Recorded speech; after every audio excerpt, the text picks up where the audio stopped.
Welcome back, boxing fans, to another great show with Sean on boxing. So, obviously, this weekend is huge. We got a lot of great boxing. Fantastic. Exactly what you and me, real boxing fans, want. Excuse me, I'm so excited my glasses are fogging up.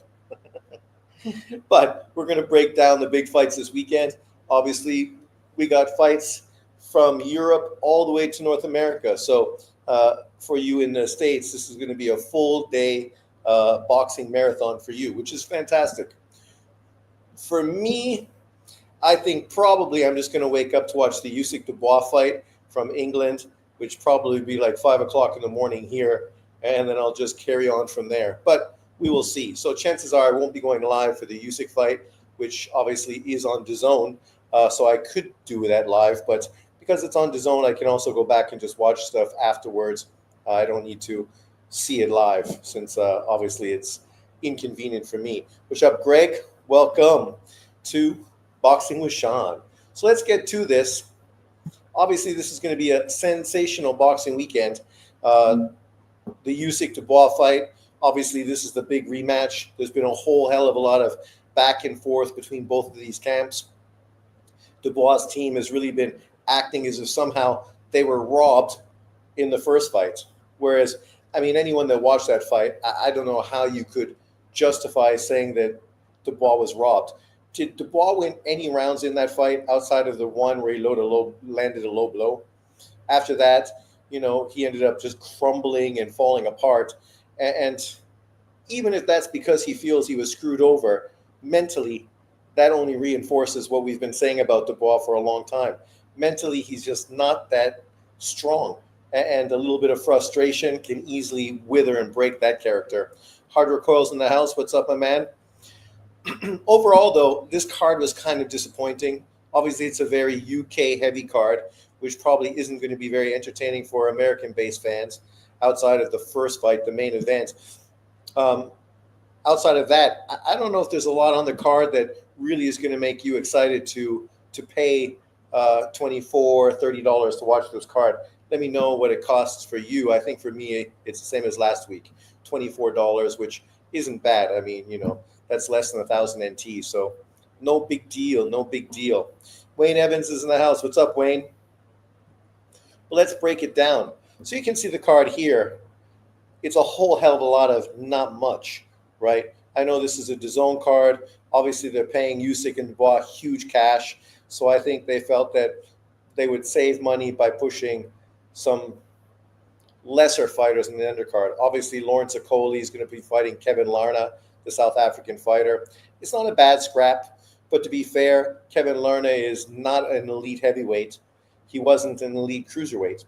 For Okoli, he looked fat, out of shape, and really, I don't know how to describe him in his last fight, but it wasn't anything inspiring. So it doesn't make me excited to potentially watch him. And then at cruiserweight, he was one of the most boring fighters in the sport.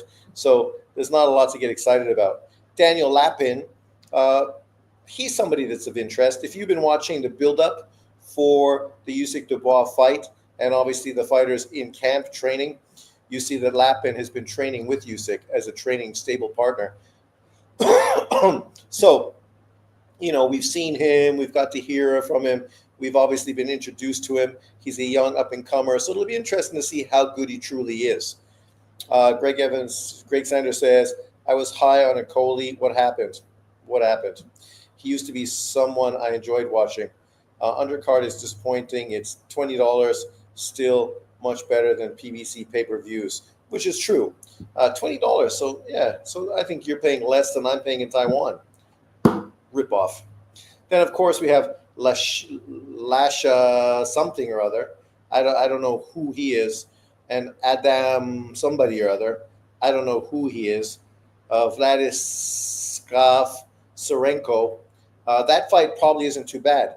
I've seen Dakres fight before. Serenko, potentially that fight might be entertaining and might be a pretty close 50-50 fight.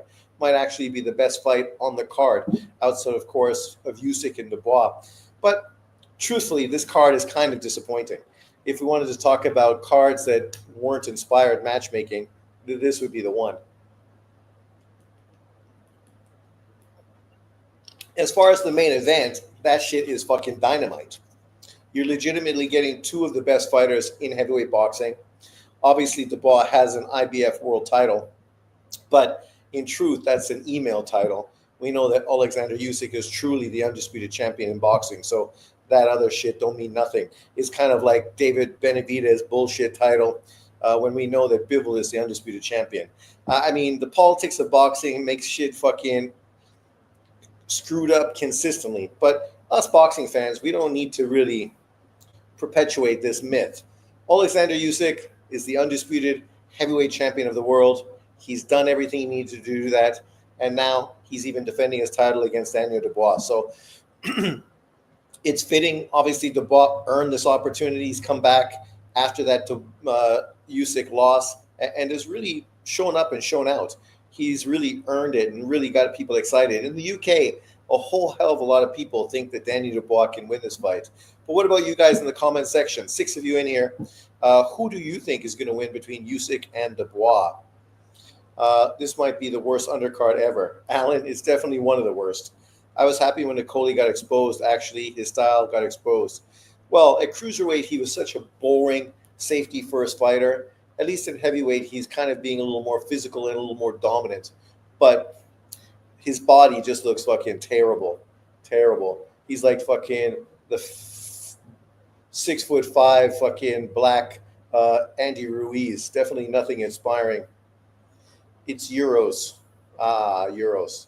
Still, pretty much the same, I guess, as Taiwan. Wayne Evans got Usyk winning. What about the rest of you? Who do you think's winning? I'm leaning towards Usyk. Generally, in situations like this, usually the guy that scored a knockout generally gets a knockout the second time around. Generally, not always, but that is kind of the rule. And I do expect that Usyk is going to go in there and stop Dubois the second time around. And I think Dubois is going to kind of play into that. I think Dubois is going to come in and be very aggressive, thinking that he could sort of dictate and dominate Usyk, right? The way he's done with other fighters.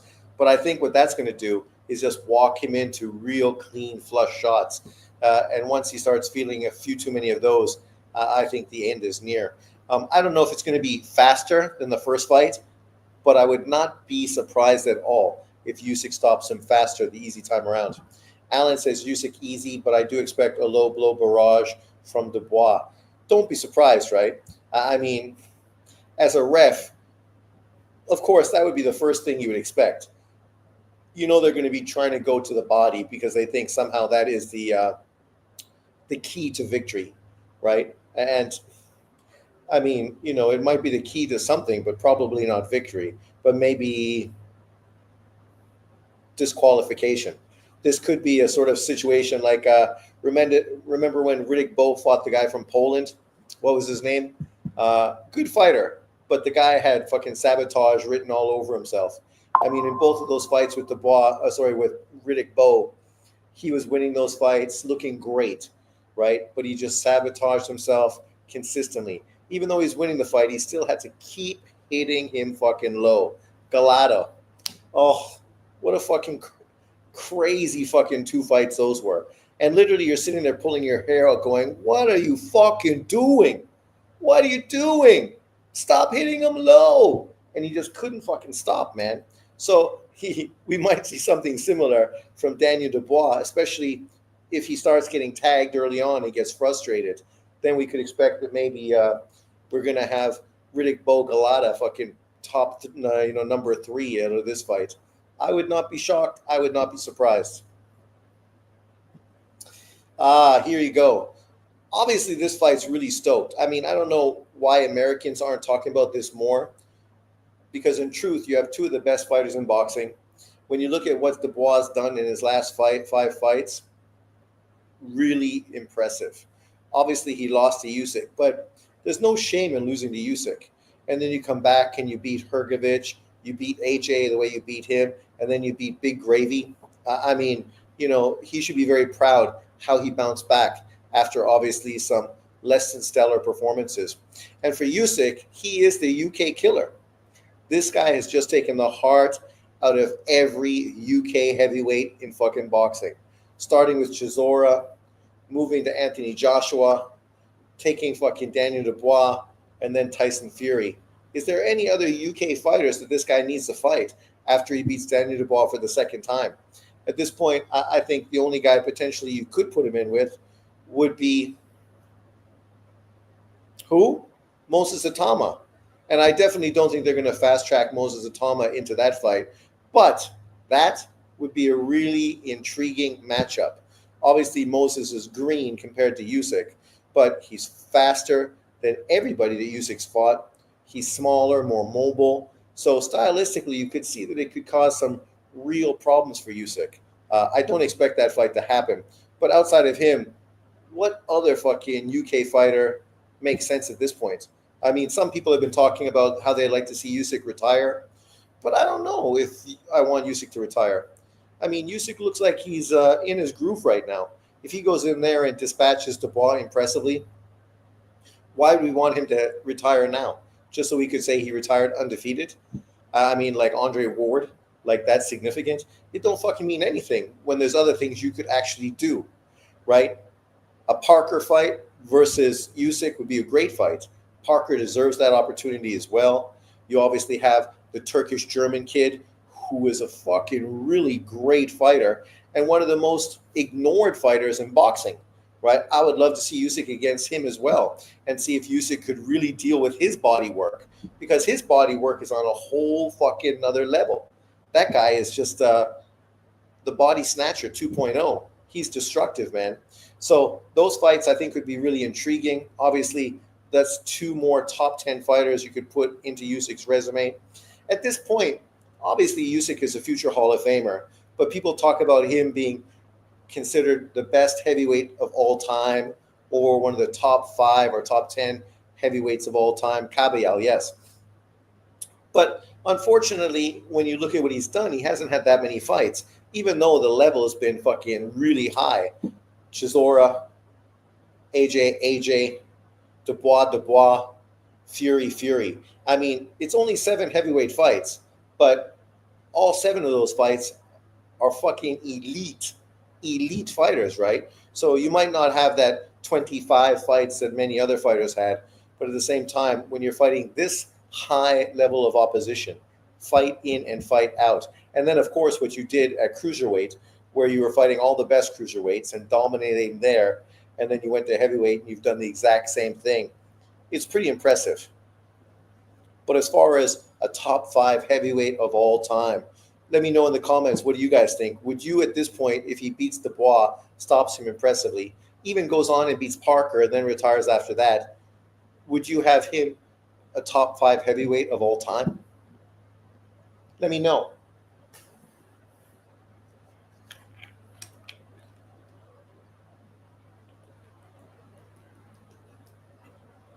I think in sports, one of the biggest problems is recency bias, right? Like people that think Floyd Mayweather is the best fighter of all time, or people that think LeBron James is the best basketball player of all time. This is young people that have never watched boxing for a long time. So they missed out on all these great historical fighters. And obviously, even me, who's 57 years old, I've missed out on, obviously, generations of great fighters. I mean, I wasn't around in the early 60s and the 50s and the 40s and the 30s, or even further back than that. So it's hard to dismiss and downplay. I just saw a quote the other day on social media where Kareem Abdul-Jabbar was talking about how disappointed he is that when people talk about the greatest, the GOAT of all time, somehow his name never comes into the conversation, which is fair and true. Most of us that really watched Jabbar, we watched him when he was an older player and well past his best, right? We didn't see the early on version of him when he was the most dominant player in the NBA, a man that, had the unstoppable fucking skyhook, unstoppable, a guy that was the best high school player in America, dominating New York, went to UCLA and was the best college player in the world, and then went to the NBA and was the best NBA player in the world, Lou Alcindor, right? But now, because of recency bias, most people never even saw him play, or if they did watch him play, it was a Magic Johnson, James Worthy team. So then they kind of see Jabbar as a excuse me, as a secondary player, right? They don't really recognize him for what he truly was before. Obviously, when Worthy and Magic joined the team, he was already in his mid 30s, right? He wasn't the same player that he had been earlier on when he was dominating the sport. But that's the problem with boxing as well, recency bias, right? People act as if they only know the fighters that they've watched during their time as boxing fans. And it's a pretty ignorant way of watching the sport because there's a lot that happened before you started watching. And it's kind of ignorant to sort of gloss over it and ignore it. So, well, I think Usyk is obviously a great fighter, and I could probably easily say that he's a top 10 heavyweight of all time. To put him in the top 5 or higher, I think may be a stretch at this point. Maybe. But let me know in the comment section below, what do you think? He held the scoring title from 1982 to LeBron was it. That should mean something. Didn't Malone break him, or did Malone just get the second? I mean, Malone shows you everything you need to know. Nobody says Karl Malone was the greatest player of all time, but because he had a great point guard in a system that ran a pick and roll, and he really was the beneficiary of having a great point guard feed him, he ended up becoming such a high scorer, but never won an NBA championship. I don't even know if he won an NBA scoring title. I don't know. Was he ever an MVP? Right? So he ended up getting all these points, but was he the best player during his era? Fuck no. He probably wasn't even top 5, to be honest, but because of longevity, a great body that allowed him to have a long career, he was able to put all those points on the board, right? And that's the same situation, obviously, with LeBron James as well. I think there's more of history bias because they talk like these American old legends are unbeatable. Well, obviously, there's some of that, right?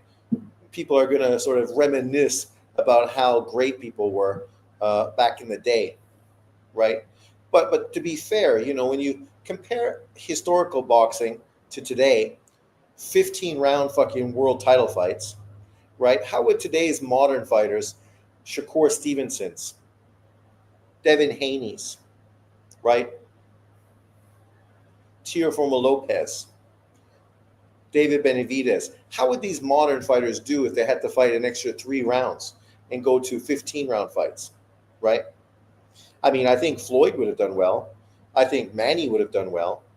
I think Lomachenko would have done well. Actually, he probably would have done better because, he would have had those extra 3 rounds to continue to break guys down and potentially stop them. So some fighters obviously would have done great in the old era. But then you also only had one world title, one champion. So when you were a champion, you were a fucking champion. Nowadays, there's 4 champions. You don't necessarily know who's the best of the 4. And so it waters it down, and it just becomes titles that mean nothing, right? Usyk doesn't have opponents like Ali had to prove he is top 5, but based on skills and achievement, he is one of the best to me. Well, he had a lot of great opponents, to be fair. I mean, when we think about Ali, obviously 2 fighters stand out, 3, if you want to be fair. I mean, Frazier, Liston, and Foreman. Obviously had other good fighters too, but I wouldn't say those fighters were better than the era of boxers today. Even Frazier, I don't know what Frazier would do in modern boxing. I don't know if he'd be nearly as dominant as he was back then. Foreman and Liston, obviously bigger fighters, great jabs, good power. I think they would obviously transition and do very well in modern boxing, right? You could compare them to Lennox Lewis and the Klitschko's in a sense. But what Usyk did by beating fucking Tyson Fury is, I think, just as qualified as a great victory as Ali beating Foreman and Liston. I mean, 6'9", 280, with those boxing ability, those feet, and just the overall skill set that he had. Like, if you're being honest, you'd have to say that Tyson Fury is a more skilled boxer than Sonny Liston, Frazier, or Foreman. That's just the truth. Does he have the heart, killer instinct, and tenacity that some of those older fighters have? Maybe not, right? That's definitely something that AJ didn't have, right? Which was his, the end of his career. A bad chin and just not the fucking dog in him to fucking grind it out and find a way to win. But overall, I mean, Usyk in a short period of time has definitely proven his worth, right? I know some people say, well, he didn't fight Deontay Wilder. And who now thinks that fucking Usyk would lose to Deontay Wilder, a one-handed fighter with low punch output? I mean, the chances of him beating fucking Usyk would have been really unlikely. Let's just put it that way. It's really unlikely that even the best version of Wilder would have beat Usyk. Bad legs, slow feet, bad balance, awkward. The best thing you could say about Wilder is he had great power and he did have that dog in him. He was a fucking tough, resilient character. But let's move through and see what else we're talking about. Bam Rodriguez versus Cafu. This is a great card. This is probably the card I'm going to watch. I'm far more intrigued by this card overall than I am by the Usyk Dubois card. Obviously, I still think the Dubois Usyk card's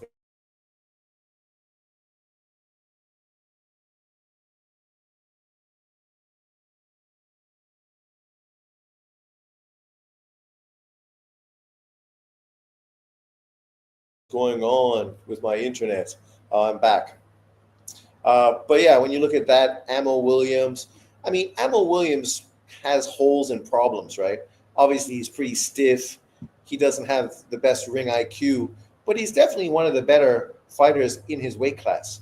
He's got power, speed, and obviously he's still young, and it'll be interesting to see what he does moving forward. One loss does not ruin a career. Then you talk about Pablo Valdez, a good young up and coming kid. And of course, you got Omari Jones. Omari Jones has looked great. He looks better every time I watch him fight. And then, of course, Nishat Devi, the Indian fighter, who was a great amateur and has definitely been transitioning very well into the pro game.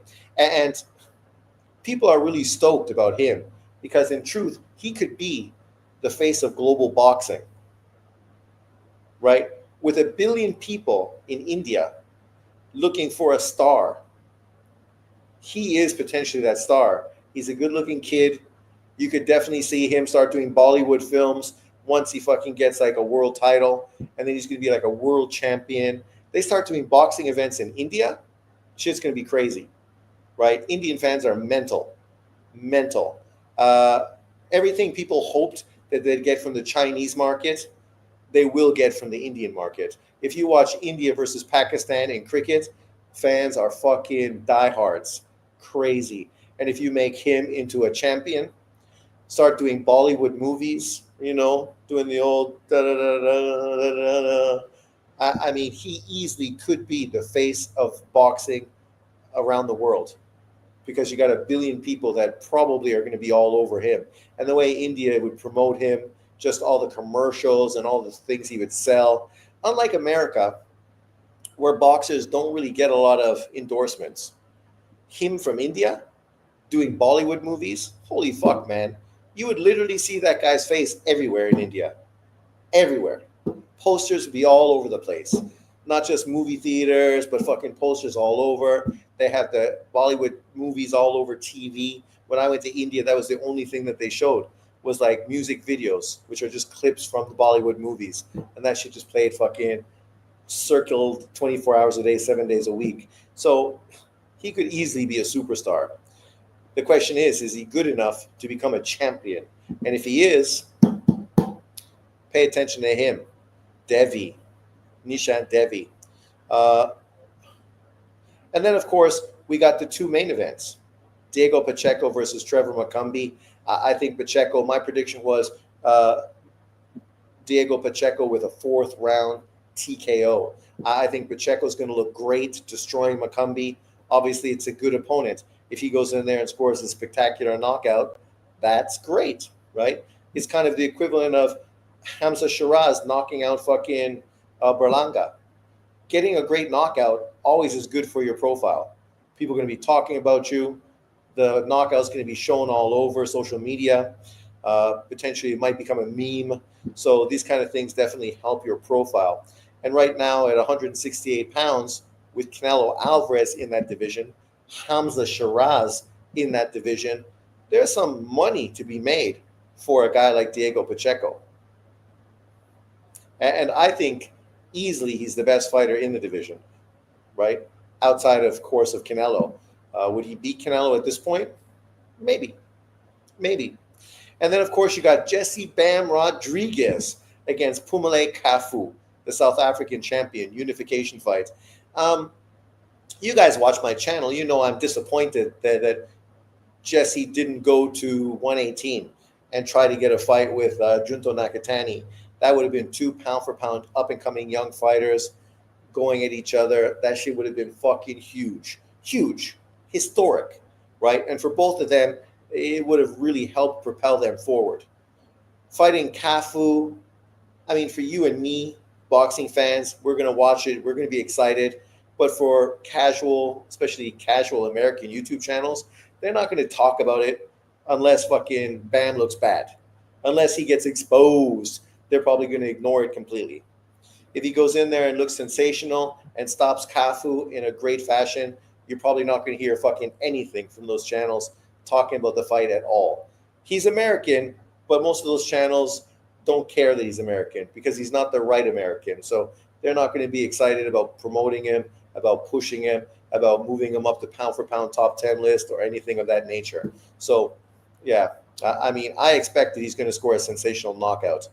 But kind of like Pacheco versus Trevor Macumbi, at the end of the day, I think nobody's going to care because they're fighting two opponents that people just don't know and don't care about. Young Gun says, did Hamza cheat with shady hand wraps? Oh, fuck. I don't care about that shit. That's the same old bullshit, right? We had to go through fucking years with whole Wilder Fury's shit. Of course, Berlanga's team's going to make an excuse. They got to make an excuse. The guy literally got his ass beat up after all that talk in the build-up. I mean, how embarrassing can that be? Super fucking embarrassing. People are literally telling the guy to retire. And he's like, what, 26, 27 years old?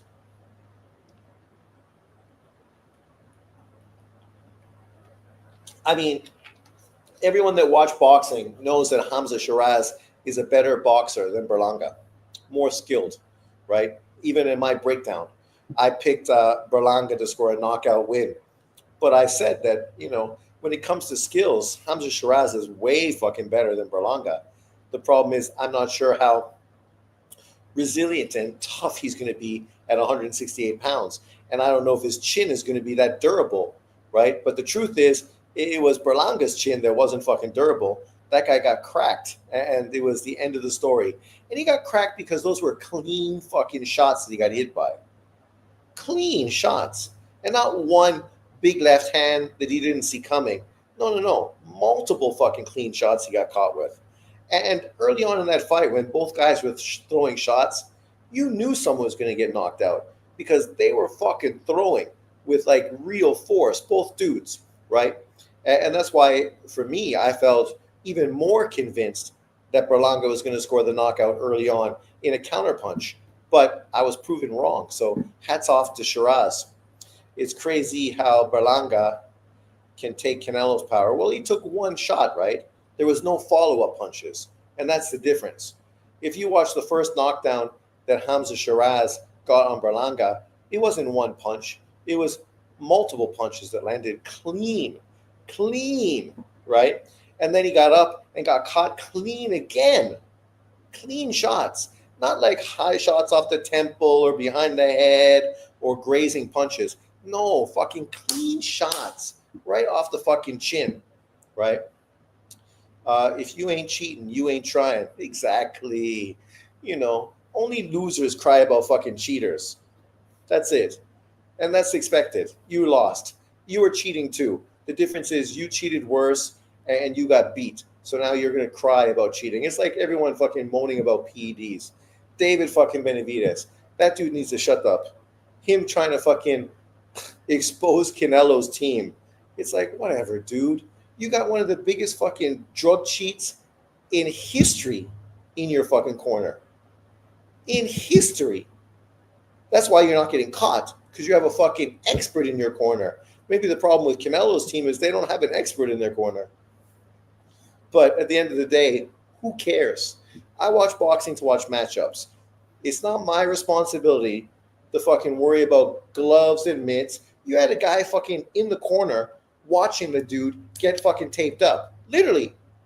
Everyone does. When someone gets their hands taped up, somebody from the opposite fucking team is in watching it get fucking done. So you can't moan about fucking hand wraps when you literally watch the fucking hands get wrapped. And then you saw the commission fucking sign them, and that was it. And then you went back to your room. What things changed in that time? The commission stayed in the dressing room. They didn't fucking leave. So it's not like the guy dipped his hands in fucking cement afterwards, right? Like, man, losers always are fucking moaning and crying. I came into Sean's stream and the first thing I hear is criticizing Benavidez. Well, that's because your timing was bad. That's the first thing I said about Benavidez. But literally, here's a guy that has the biggest drug cheat in fucking in sports in his corner, and he's moaning and groaning about Canelo. Why is he talking about fucking Canelo? You got a fucking fight set up against Anthony Yarde. Don't you have other things to worry about? But of course, he's got to fucking continue to cap off of Canelo Alvarez, because literally that's what he's made his name from his whole career off of. Just like Demetrius Andrade, right? And the same ending is going to happen to him too. Anthony Yarde's going to knock him out, and it's going to be the end of fucking all that conversation. With the same game plan, Shiraz would get knocked out by Canelo throwing those wild punches. Well, that's the thing, right? Canelo is obviously a great counterpuncher, unlike Berlanga. And if he hit Shiraz with one of those fucking clean left hands that he hit Berlanga with, everything I said about Shiraz probably is going to come true. Shiraz is probably fucking going to get his chin dented, and it's going to be fucking lights out. But, I mean, it doesn't matter. The fact is, you want to see young, hungry fighters take on challenges. And if they can upset the apple cart and become the king, they do it. If they can't, then they don't. It is what it is. I mean, I'm happy Shiraz won, because if they're going to make a Canelo-Shiraz fight, I prefer that to a Berlanga-Canelo .2. Like, nobody wants to see that fight. So this kind of worked out perfect. I heard a thing about powder substance that is soft during wrapping, but it hardens as the fight goes. Oh, yes. It's fucking like cement. Cast, the same thing they use to make casts out of. But you had someone in the corner watching you get your fucking gloves done. Somebody from the commission and somebody from the other team. Berlanga's fucking team. They sat there and watched you fucking do your hands. Watch you get your hands wrapped. And then fucking the commission signed fucking the hand wraps. When are you going to do that? After? The commission stays in the fucking dressing room. They don't run away afterwards.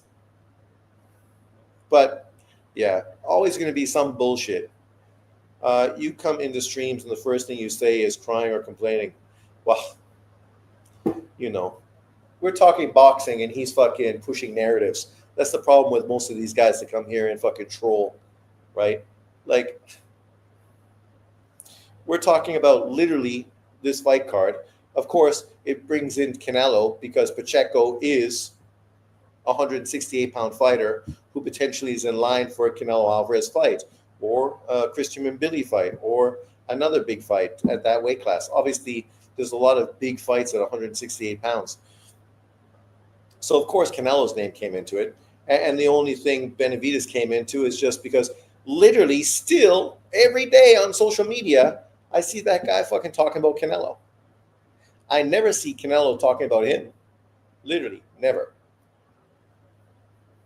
But, yeah, I do think that fight could be good. Dushan Dev versus Laquan Evans and Omari Jones, right, versus Rudolph Blanco. two good fucking opponents, two good young up and coming fighters. This guy, Artur Popaka, fighting Crowder. I've heard the guy's name, but I'm not that familiar with him. But I'm happy when I see a card with literally 1, 2, 3, 4, 5 young prospects, two world champion contenders.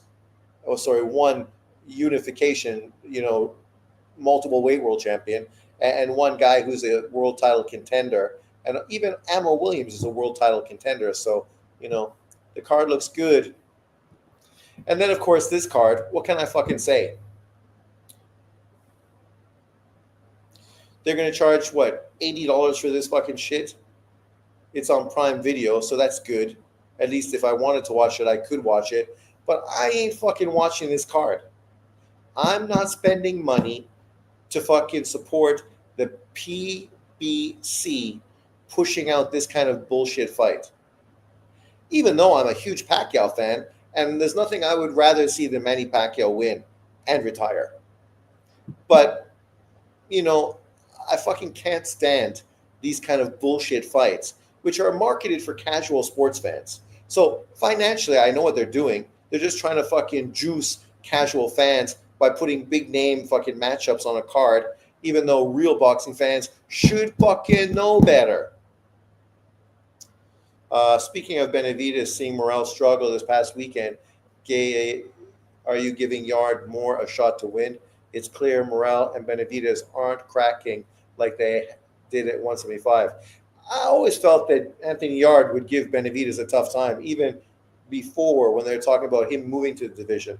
That was the first opponent that I talked about fighting Benavidez. So when the fight got made, I'm stoked because I think it's a tough fight for Benavidez. The first 5 rounds, I would not be surprised at all to see fucking Benavidez get knocked out.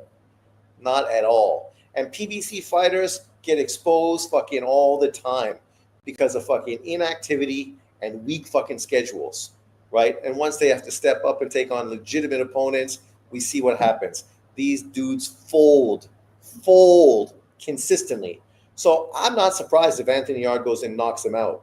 If the fight goes into round 9, 10, 11, 12, I could see Benavidez end up potentially getting a late stoppage against Anthony Yard because Benavidez has shown that he has a good gas tank. Anthony Yard's shown that he has a bad gas tank. So it'll be interesting to see how the fight unfolds. It's definitely a great matchup. Great matchup. I got Barros staying behind the jab all night. Me too. Mario Barros is literally going to use his jab, use his reach and his distance, his youth and his legs. Pacquiao, after fucking 8 rounds, is not the same fighter anymore. He hasn't been the same fighter for a long time. Go back and watch that Keith Thurman fight, right? He was not strong ending that fight in the final fucking, 9, 10, 11, 12 rounds. That's when Thurman really put a push forward on and made the fight far more competitive and close, right? So I expect Pacquiao to really come out strong, but be ineffective, and eventually it's just going to be really fucking hard to watch. Hard to watch. Pacquiao wins. Sounds like Floyd might jump on the fight. Nobody needs that shit. The last thing we need to do is the PBC start pushing a fucking Floyd Mayweather, Manny Pacquiao too. That first fight almost ruined the sport of boxing. Right now, those two fucking jokers should just fucking retire. Because we don't need old, shot, useless fighters trying to fucking carry the sport of boxing. We need young, exciting fucking current fighters carrying the sport of boxing. So when Canelo leaves, when Bud Crawford leaves, I ain't going to be sad because it's a whole new generation. Fucking Usyk leaves, good. Then who do you got? Junto, Anui, Bam Rodriguez, Tank Davis, Shakur, Devin Haney, fucking young up-and-coming fighters, right? Zerto's still in the mix. David Benavidez is in the mix. We got young fighters. We don't need all these refugee old fucking dudes. Boots Ennis, Virgil Ortiz. I mean, shit. We got lots of great young fighters, man. Lots. PBC Pacquiao event reminds me of Jake Paul. Exactly. Well, that's the formula, right? That's what they're trying to do by giving us this. And I'm like, oh, fuck. Come on, man. And To be fair, it's not as if it's a bad card. I mean, Joseph Brown, my Canadian brethren, potentially the best Canadian fighter of all time. Well, not the all time. Lennox Lewis is always going to be the best fighter of all time. But great young fighter. You get the great Filipino fighter, Emer Felix Marcial, who was a great amateur, won medals in the Olympics. Obviously now, somehow he's part of the PBC, obviously connected to Manny Pacquiao, I suppose. Abel Ramos, always a fun fighter, even though he's old.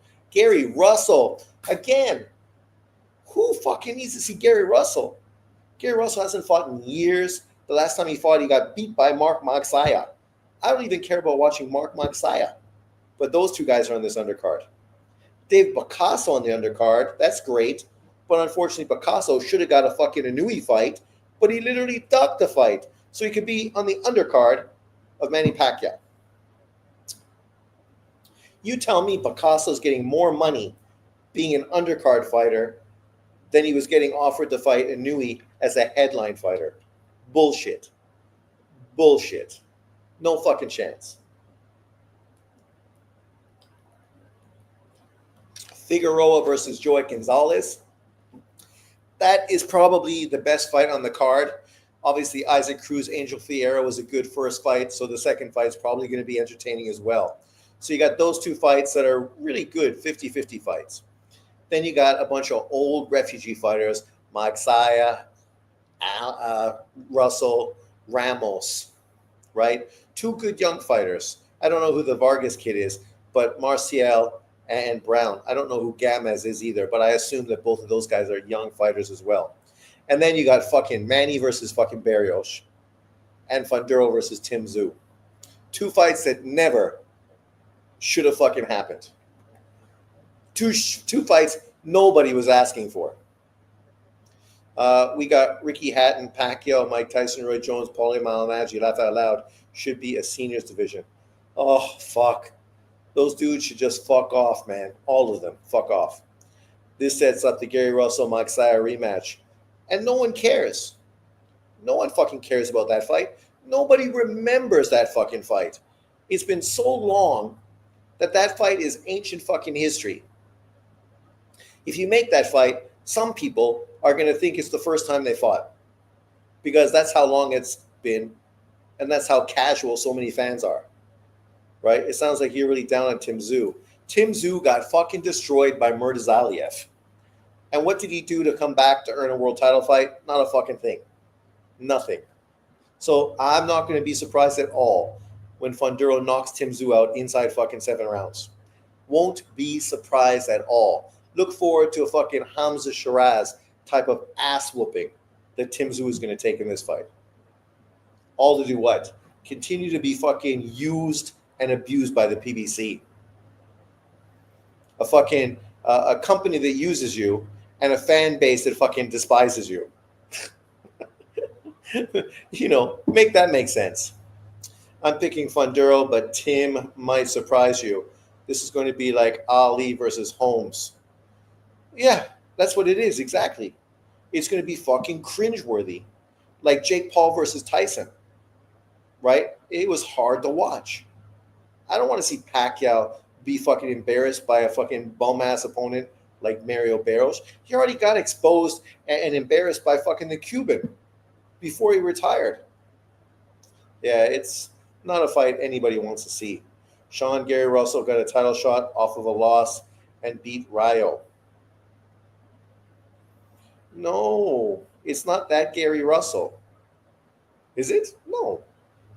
I'm pretty sure this is old-ass Gary Russell, not his brother. Am I wrong? Gary Allen Russell Jr. Those guys, man, with the fucking George Foreman names. If that's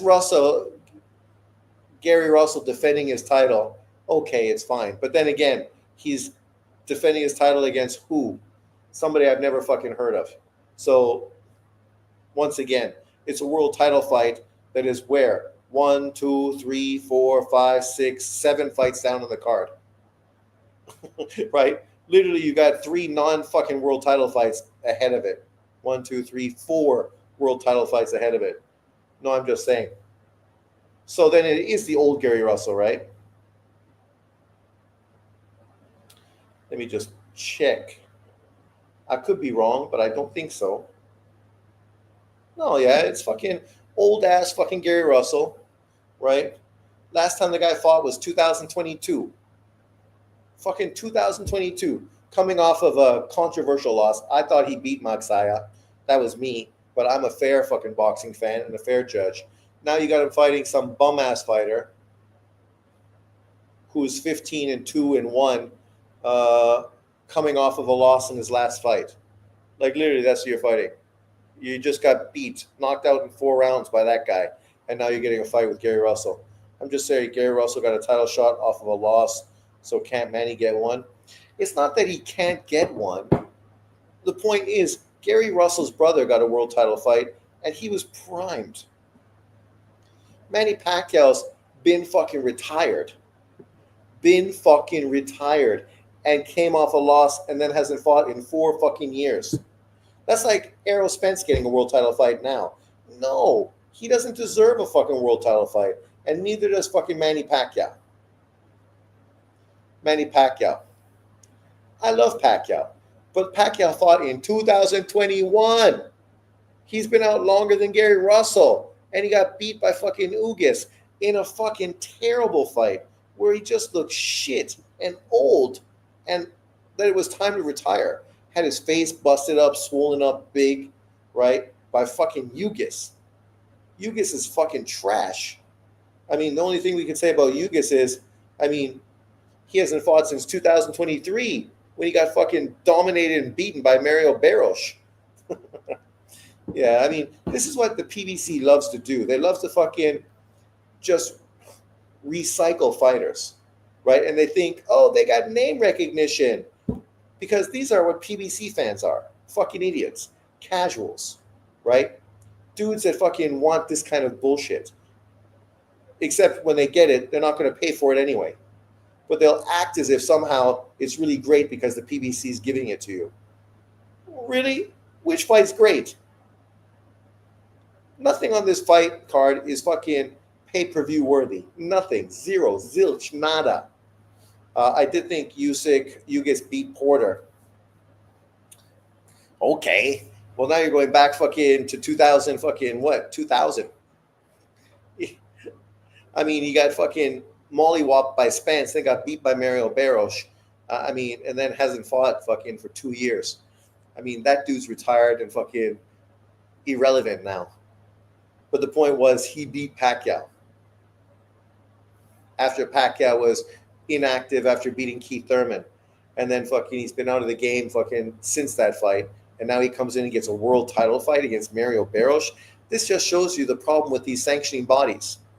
How does the WBC put a fighter coming out of 4 years of retirement into a world title fight? The same way they tried to do that with fucking Errol Spence, right? The only reason Errol Spence didn't get a Funduro fight is because the WBO wouldn't fucking sanction it. They should have just dropped the WBO title anyway, but they thought maybe they could string it along longer, and then keep both titles. But then, of course, once they were mandated to fucking defend the title, they just dropped it anyway, and then gave us Tim fucking Tszyu, a guy that got murdered by fucking Murtazaliev. Like, let's make Funduro versus Murtazaliev for unification. Let's make Mario Barros versus Boots Ennis for unification, right? Those fights make tons of sense. The fights they're giving us make no sense at all. And then even fucking Cruz rematching Fierro. What's the point of doing that fight again? It's not a big fight. It's not a big seller. I mean, if anything, you probably want to walk away from that fight and try to get it passed because you struggled so much with that guy. Probably the last thing you want to do is fucking fight him again, right? I mean, there you are. You had quite a bit of heat behind you after you beat Rolly Romero, right? You beat Rolly, people were really hyping you up. Then you go in and you win this fight after losing to fucking Jose Valenzuela, then arguably lost to fucking Fierro too. And now you have to rematch Fierro. Why? Why do you need to even waste your time? Right? It's not a big money fight. Like maybe Cruz is going to get good payday. I don't think Fierro's going to get good money, but for him at the same time, I mean, getting paid is better than nothing. This is a guy that was losing to guys like fucking Alfredo Santiago. So, for him, getting two paydays is better than one. But what does Cruz benefit from this? It's not a world title fight. Does it put you into contention for a world title fight? I don't know. What he's been waiting for mostly all this time is a rematch with Tank Davis. I don't know if beating Fierro puts you fucking a step closer to potentially getting a Tank Davis rematch. Let me know in the comment section what you guys think. But yeah, I think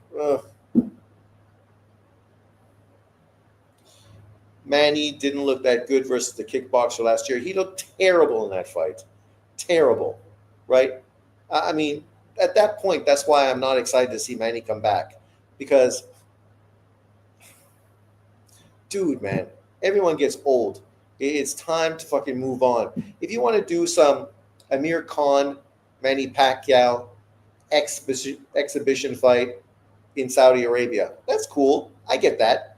That fight would sell. Saudi Arabians, Middle Eastern people, they'd be all behind fucking Amir Khan. Amir Khan got good name recognition, better than fucking Mario Barros. And then you put Manny Pacquiao in versus him. That fight would be intriguing. It's not a legitimate fight. It's not a world title fight, but it's a fight both dudes are going to get paid for. Fans are going to be pretty excited to see these two old fighters, both past their best, matching up against each other. It's a fight that could have happened back in the day, but didn't. And stylistically, you got a good sort of mix of styles, right? So I would have been cool with that, but this fight, garbage. Nothing good I can say about it. But let's talk about some good news in boxing. Campbell Hatton retires from boxing at 24. First of all, this Manny hate is unfair. I love Manny. There's no Manny hate. Nothing I said about Manny is hate. He's 46 fucking years old and been retired for 4 years. That's just the truth. But Campbell Hatton retiring at 24, this tells you everything you need to know about him and why he was never going to be successful as a pro. No fucking heart. You're 24 fucking years old, man. Like literally. If you don't fight for the next year and you just get in the gym and fucking perfect your style, you're still going to be 25 next year when you come back. You're still super young, right? Like a guy like him that went into boxing to try to fucking exploit his father's name to get some quick cash. Unlike guys like fucking Eubank and Ben, he's fucking the worst example of that. Because the first time fucking things get tough, he fucking runs away. Because of course his dad's a millionaire, so he always had money. He's fucking even worse than Julio Cesar Chavez. At least Chavez became a world champion. What did this fucking joker do? Not a fucking thing. And then once things get tough, what does he do?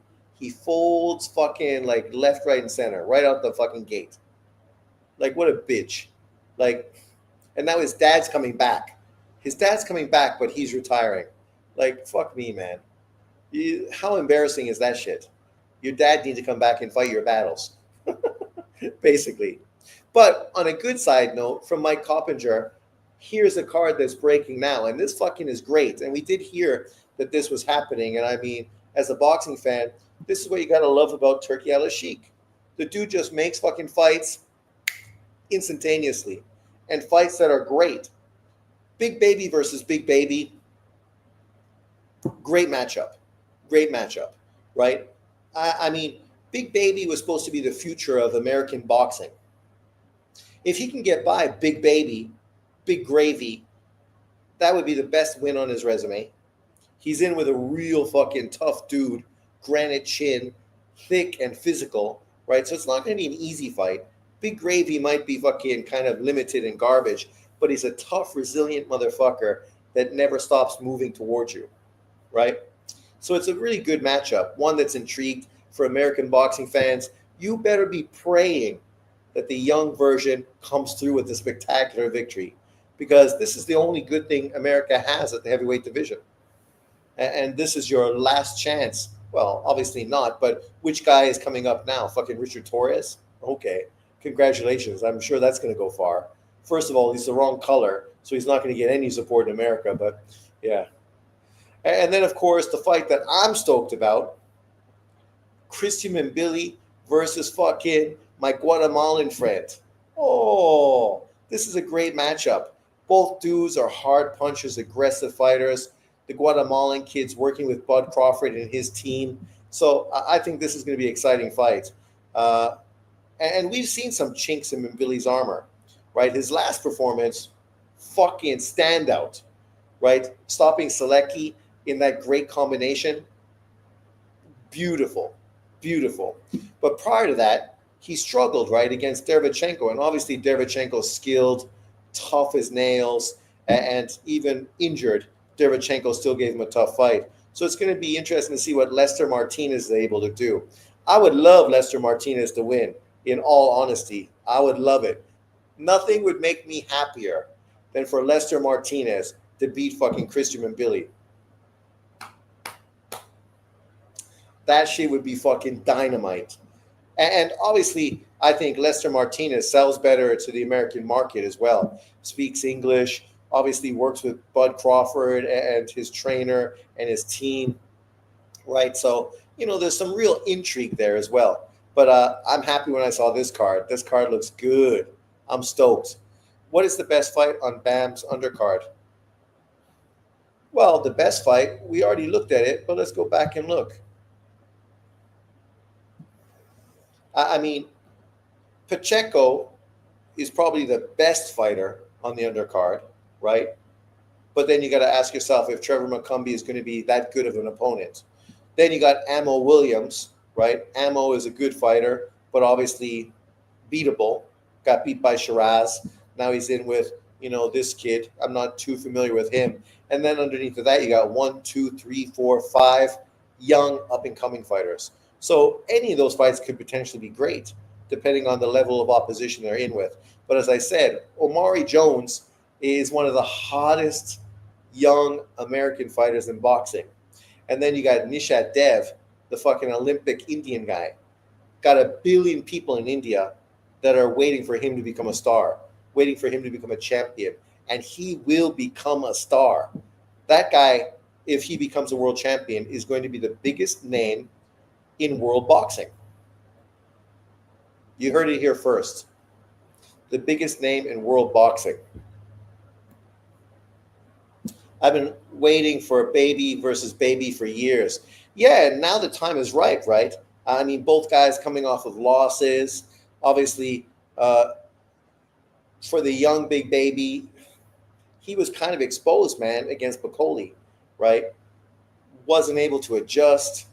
Obviously fighting the wrong game plan against a guy who's pretty slow-footed. You figure he would have used his jab and tried to use movement and tried to get the slow Bacoli to chase after him and gradually break him down, right? But inexperience, that's the biggest problem with him.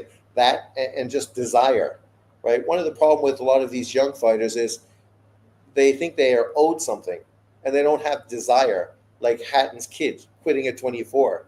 These guys just lack the fucking desire. They lack the motivation. That's the problem when you grow up with money, the silver spoon in your ass.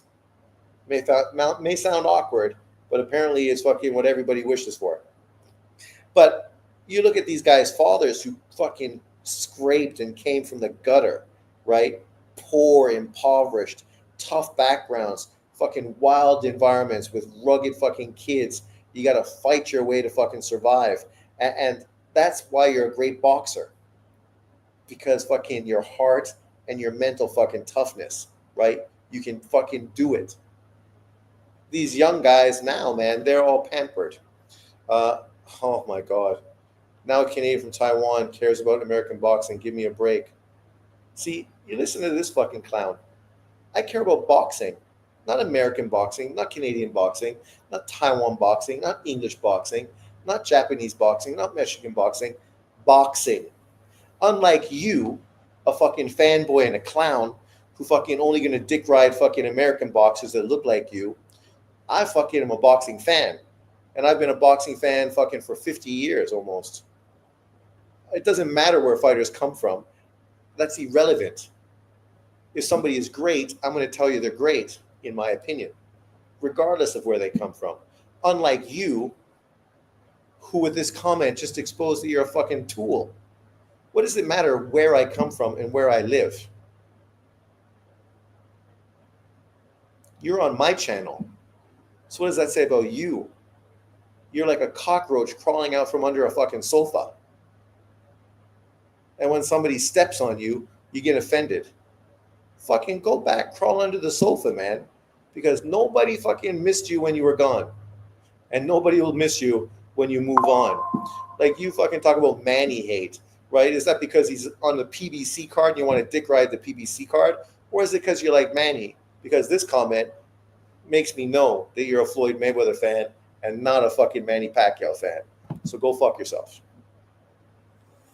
I remember Glenn Big Baby Davis. Who's the biggest baby? Who's the biggest baby? Well, based on their performances recently, you got to say the young kid is the biggest baby, right? Because there's no quit in fucking Big Baby Miller.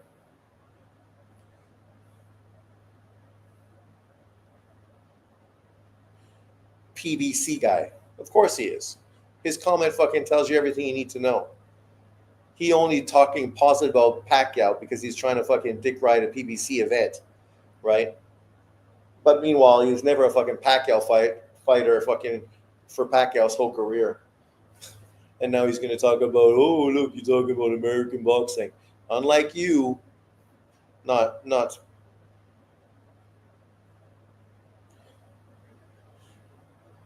Well, he could be all BBC as well. He definitely looks like a guy that would love some BBC. He's the type. That's why he likes the PBC, because he's chasing the BBC. Right, aircraft carrier. Like with a fucking name like that, it makes me know that you're a fucking stupid 20-year-old black kid from fucking California who's in the Navy. And you're the kind of fucking kid that goes to Korea and fucking literally forces the Navy to lock you guys down after 12 o'clock because you're like wild animals running around the bar scene in fucking Korea. And the Koreans fucking hate you. I've met your kind all over fucking Asia. Roaches scatter when the lights hit them. Yep. That's what he fucking grew up under. That was his whole fucking life experience.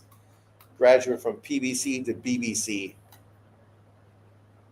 I got it right? Is that you? Did I hit the nail on the head?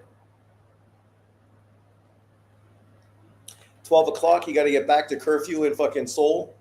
Otherwise, you're going to fucking get in trouble. And then 6 in the morning, you go fucking back out to try to pick up the drunk Korean girls. Yeah. I know your type. Roaming fucking the city in groups like fucking wild dogs. And then you wonder why Koreans fucking are racist. Well, that's probably why. Sean in the cut. But let's move forward. We're talking about boxing before fucking stupid people made stupid comments. Let's talk about last week's fights since we're here. Obviously, we had some big results. You had the biggest women's boxing card in history. And that's no fucking lie. That's no joke. Serrano Taylor wasn't the best of the three, but it was definitely the most dominant performance from Taylor, solidifying herself as pound for pound the number one woman in boxing. Scott Nee won. Marshall ended up losing to Green. But mind you, I didn't know that she'd been out of the game for like 2 years. So I'd love to see them do a rematch, maybe even in the UK. It doesn't matter, wherever you get paid. But I think a rematch would be good. And then Baumgardner was really lucky in that fight. She really struggled with that girl. And now she's calling out like fucking Katie Taylor. Man, I'd love to see Katie Taylor fight Baumgardner. It'd just be another great name on Katie Taylor's resume. And I feel very confident that Katie Taylor would fucking easily beat her. Easy work. Then, of course, you had the great Ring 3 card, Berlanga, getting fucking destroyed by Shiraz. I got to admit, that was the one I got wrong. I had Berlanga with the KO victory, but I'm happy Shiraz won. That's who I was hoping would win. Then, of course, you had Shakur step up and fight far more aggressively against Cepeda, which is exactly what boxing fans wanted. That was a great fight, very entertaining. And for Shakur, people walk away with some questions answered about his toughness and his chin, right? These were questions that were valid and legitimate. Until you see someone in the ring dealing with these issues, you always wonder what's going to happen when they fucking have to deal with it. He showed his chin was okay. He showed a lot of toughness and grit and determination. It's good.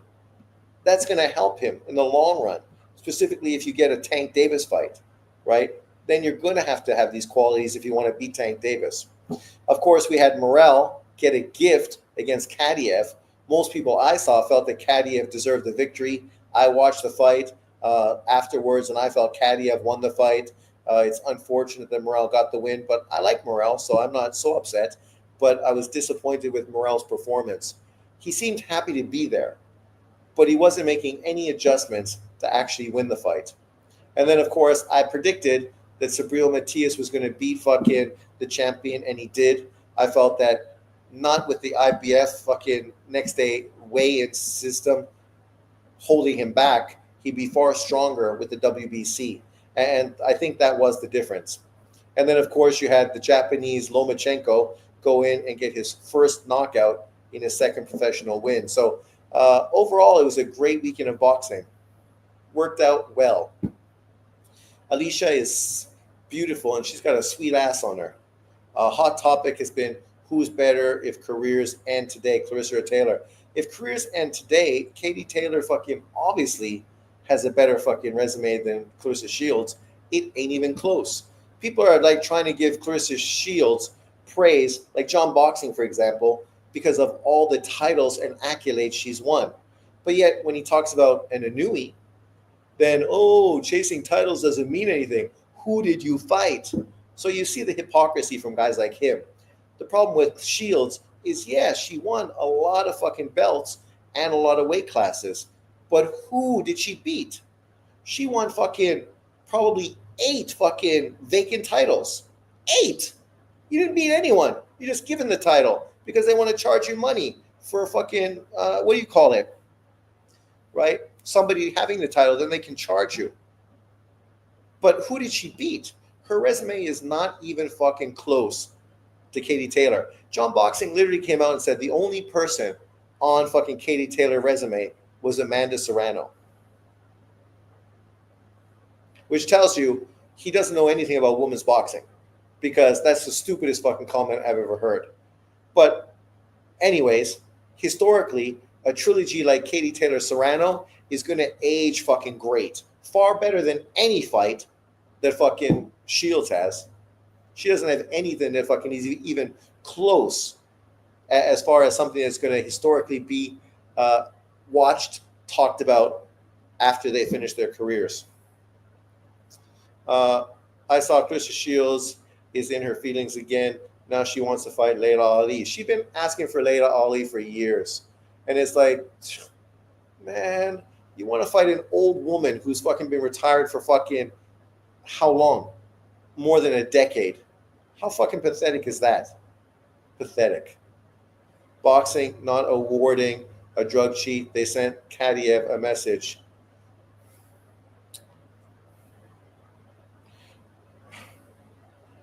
Whatever. Again, stupid fucking takes from stupid fucking people. The reality is fucking wasn't David Benavidez' team accusing Morrell of being a drug cheat. So what? Now you don't have fucking energy for that? You probably did when fucking Benavidez was calling him out. Morrell jokes around a lot, like he has Morrell trainers kept telling him he was winning even after getting knocked down. I don't get what they were watching. The fix was in. Shakur took Turkey seriously with his good performance. Well, it's good. He's going to benefit from that because now Turkey is going to fucking push hard to make big fights for him. Morel looked better than Berlanga. Benavidez still got a one up on Canelo. How does Benavidez have a one up on Canelo? How does Benavidez have a one up on Canelo? You couldn't pay me to care about women's boxing. Sanctioning fees. Yes, Wayne. That's exactly what I mean. Literally, these vacant fucking titles were given to her so they could charge sanctioning fees because literally nobody wanted those titles. So they were just sitting there collecting fucking dust because no one wanted them. So they were collecting zero fucking money off of them. But people are going to act like Clarissa Shields actually did something. You fought and won one title. They gave you the other fucking three. I mean, literally, who did she beat for the majority of her fucking titles? Yeah, and they sent Puello a message. They don't care about Dominicans. That too. But, the reality is they like aggressive fighters, which was kind of weird because they gave every aggressive fighter the benefit of the doubt for the most part, except for fucking Kadyev.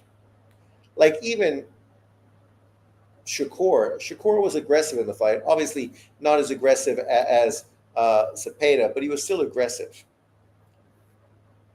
I felt Morel was just ineffective. But it is what it is. This is boxing, right? So I'm never surprised when I see a terrible fucking decision in boxing. It is what it is. It's typical.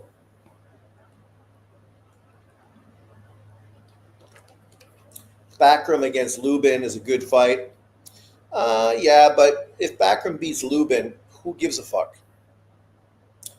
Lubin fucking gets knocked out by every top fighter he faces. So, going in, he's going to get very little credit for knocking out fucking Lubin, who's been knocked out multiple times. For Lubin, it's a chance to potentially be 3 times lucky, right? He's been unlucky every time he stepped up for a world title fight. Here's his chance. But he's going to get knocked out by fucking Backram or Zaliev, and people are going to give Backram very little credit. So, you're not going to get paid big money for facing fucking Lubin either, especially if the PBC is paying for it. So, don't get me wrong, I'm happy he's fighting. It's better to stay busy and make some money and do something as opposed to sit around fucking twiddling your thumbs. The problem with boxing now is because of how much money they're paying dudes. A lot of times guys are sitting around doing nothing as opposed to staying busy. That's the PBC problem, right? Lubin dropped Berlanga, I remember, in sparring a few years ago. And how does that look now? Who cares? Berlanga is garbage. He's always been considered garbage. So Lubin dropping somebody, okay. Hooray. Berlanga is also a fucking prospect, and Lubin had already been a fucking contender for probably fucking 8 years before that sparring. Kadyev should get a rematch. He should. Look at Lubin. Where's Lubin? He's ranked 9th by BoxRec. 27-2, 19 knockouts. Knocked out both times he stepped up for world title fights. To be fair, he's not that old. He's only 29, so he's still pretty young. But obviously he got knocked out by Fonduro. He got knocked out by Charlo, 2017, and then in 2022. Now 3 years you waited, and you're going to get a fight versus Murtazaliev, who's going to knock you out. The best thing you can say is you beat Jason Rosario, but that guy fucking hype job. You beat fucking Ishe Smith, old as fuck. You beat Ramos. That's probably the best win you have. The most surprising win, at least. And then, now you're going to fight Murtazaliev. Lubin is a glutton for punishment. Sean, have you looked at Ring's pound for pound list they just put out? I didn't. They just put out this week? Will he beat Ramos? Well, he did beat, he beat Ramos. But that wasn't an impressive victory. Most people feel Ramos threw that win away because he was just too inactive, right? He could have won. He just fucking didn't do anything. I forgot, did Kadyev beat Morel? No, Kadyev got robbed against Morel. But as our Korean molesting fucking Navy seaman wanted to say, oh, well, they were trying to punish him because he uses PEDs. How do you score Shakur Zepeda? I thought it was 9-3, 8-4. Some fans said Zepeda won. Well, on my live, I don't think anybody had Zepeda winning. But we didn't think it was as fucking lopsided scores as those judges did. Because Zepeda was aggressive. He easily won 4 rounds of that fight. Easily won 4 rounds. Right? In the first 6 rounds, you could have had it 4-2 Zepeda or 3-3 like I had it. Right? And then you have to give him at least 1 round in the next 6. So easily he won 4. If you had him up 4, then potentially he won 5 rounds. Still lose the fight, but 7-5, it shows you that he was effective. He had a lot of good moments. I just felt in the second half of the fight, he ran out of ideas, right? Shakur adjusted, and Zepeda couldn't adjust, ran out of ideas, continued to try the same thing he did in the first 6 rounds, but wasn't effective as he had been early on in the fight. So easily he won 4 rounds, easily. 4 or 5. But yeah, the scorecards they had, I don't know what they were watching. It was like, come on, man. Like, you guys give fucking Zepeda 0 credit for anything. Like, let's look at BoxRec and look at who landed punches just as a determinant, right? I mean, BoxRec, you can't really use it. Most of the time it's bullshit anyways, but we use it just to try to prove a point right now. And maybe I'll be wrong. Maybe BoxRec will show that I'm wrong. BoxRec punch output for Shakur's. Nobody said box. I said fucking a whole word. Listen. CompuBox, Shakur Zepeda punch stats. Ring pound per pound list came out a couple hours ago. Usyk, Inoue, Bud, Bivol, Beterbiev. That sounds right. Junto, Bam. That sounds right. Canelo, Kenshiro, Shakur. Oh, with that win, I can understand him being there in front of David Benavidez. The list looks good. Some people think Tank Davis should be there, but Tank Davis arguably lost his last fight, so I think you can have Shakur there. Some people think Devin Haney should be there based on his masterclass performance. Zepeda came into the fight averaging 94 punches thrown and 31 punches landed per round over his last 11 fights. Against Stevenson, Zepeda averaged 82 and 23. So not that much difference, right? Literally 82 compared to 94, 23 to 31. So he was pretty effective. Stevenson's previous 11 opponents landed just 5.4 punches per round. So literally he was far more effective. Far more effective. Haney, hell nah. Where's the BoxRec? I mean, the punch stats. Come on. I'm just saying, if you want to be fair, there's an argument for Tank, Shakur, and Haney on the pound-for-pound list. I just think, who can I put them on the list above? For the 10th spot, I definitely think you have one of them on the list. But you can't put them over Kenshiro. Kenshiro is more fucking effective at this point than any of them have. The guy just became a unified champion in his second division in a fight of the year. Canelo obviously deserves on the list. Bam fucking totally deserves to be on the list. Junto, Beterbiev, Bivol, fucking Bud, Inoue, and Usyk. Come on. Like, I mean, there's not much room right now for those guys to be on the list. But Canelo, Bud, Usyk, Beterbiev, those 4 fighters are old and probably are going to be done sometime in 2026, which means there's 4 spaces for fucking Haney, Shakur, Tank Davis, and potentially Zerto to be on that list as well. What are Tank's last 3 wins? Who's fighting this weekend? Dude, this weekend's huge. Usyk is fighting Dubois. Bam Rodriguez and Diego Pacheco are in a double feature card. And then, of course, you got the PBC fucking overpriced fucking retread fight with Pacquiao versus Barrios and Tim Tszyu versus Funduro. So that's 3 fight cards that are happening this weekend. But let's look at the overall punch counts round for round. So round 1, they had Shakur landing 23 to 11. Round 2, 27-25, Cepeda.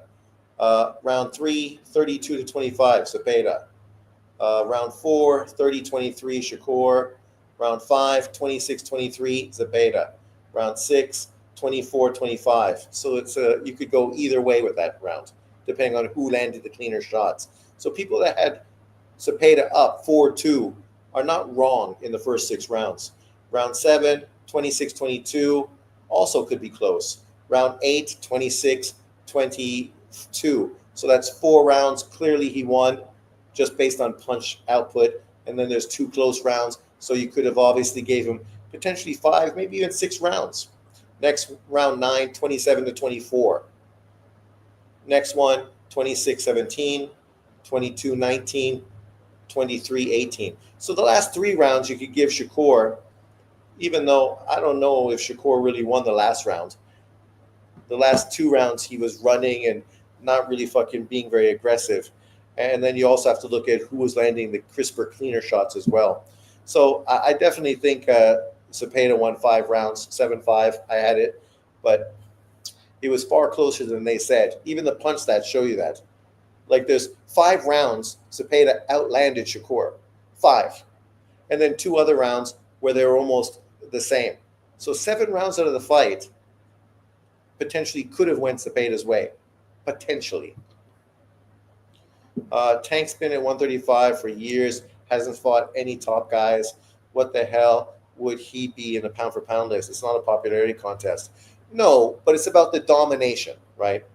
His domination, the way he was beating guys, destroying them, walking through opponents, not bad opponents. Frank Martin, the guys he was facing, Frank Martin, a legitimate fucking top 10 contender, knocking him out, destroying him, right? So legitimate opponents. Of course, Ryan, but I forgot Tank's last 3 wins. I doubt he beat a champion to unify.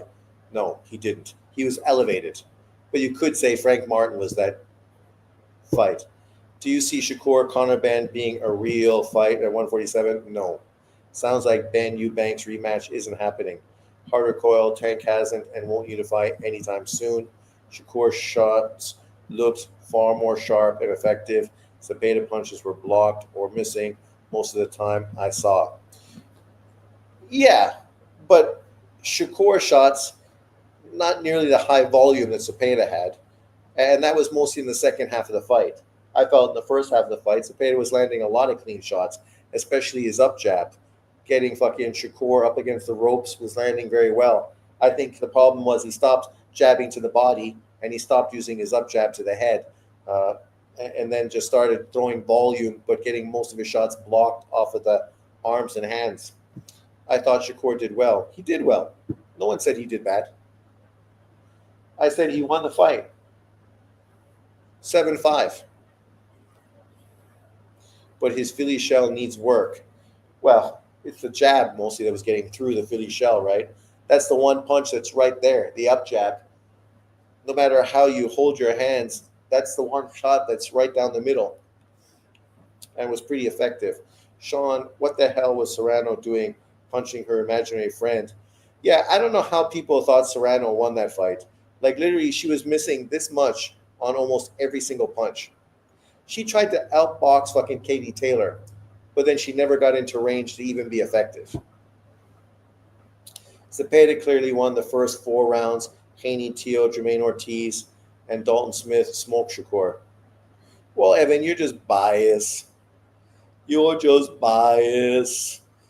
So, if Tank didn't have confidence issues, he would chalk up Shakur too. Well, that's the fight to do, right? That's the fight that Turkey would pay for. Do it in America, probably in fucking Atlanta, right? Which would be huge.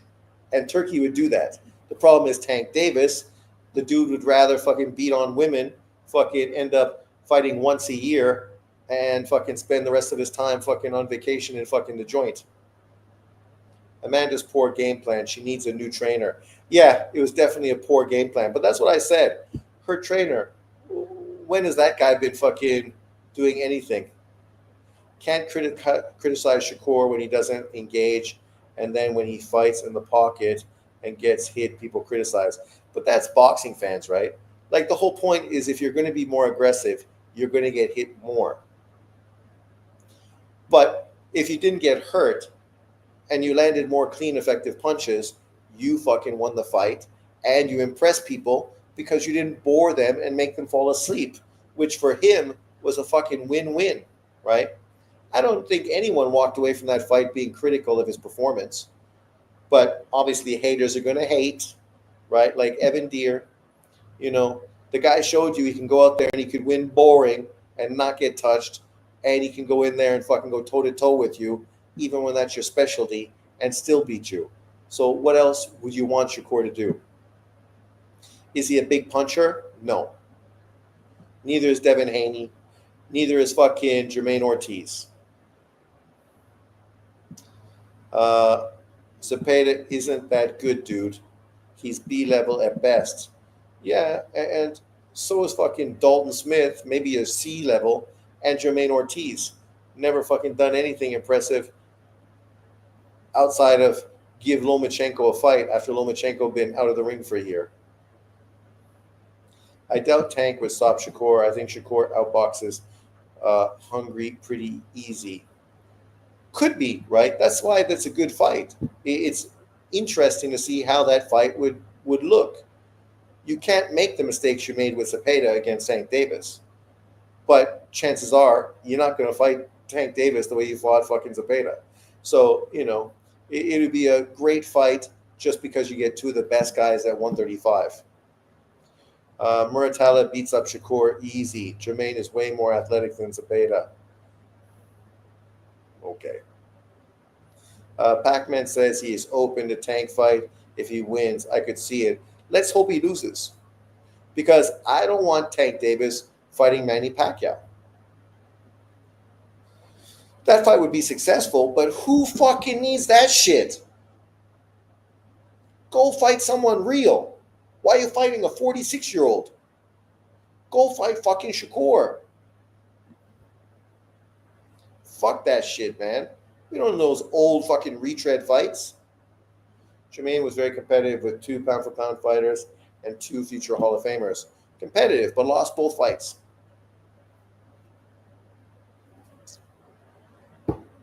So, and Shakur is a pound-for-pound fighter. So Jermaine would be very competitive with him and would lose.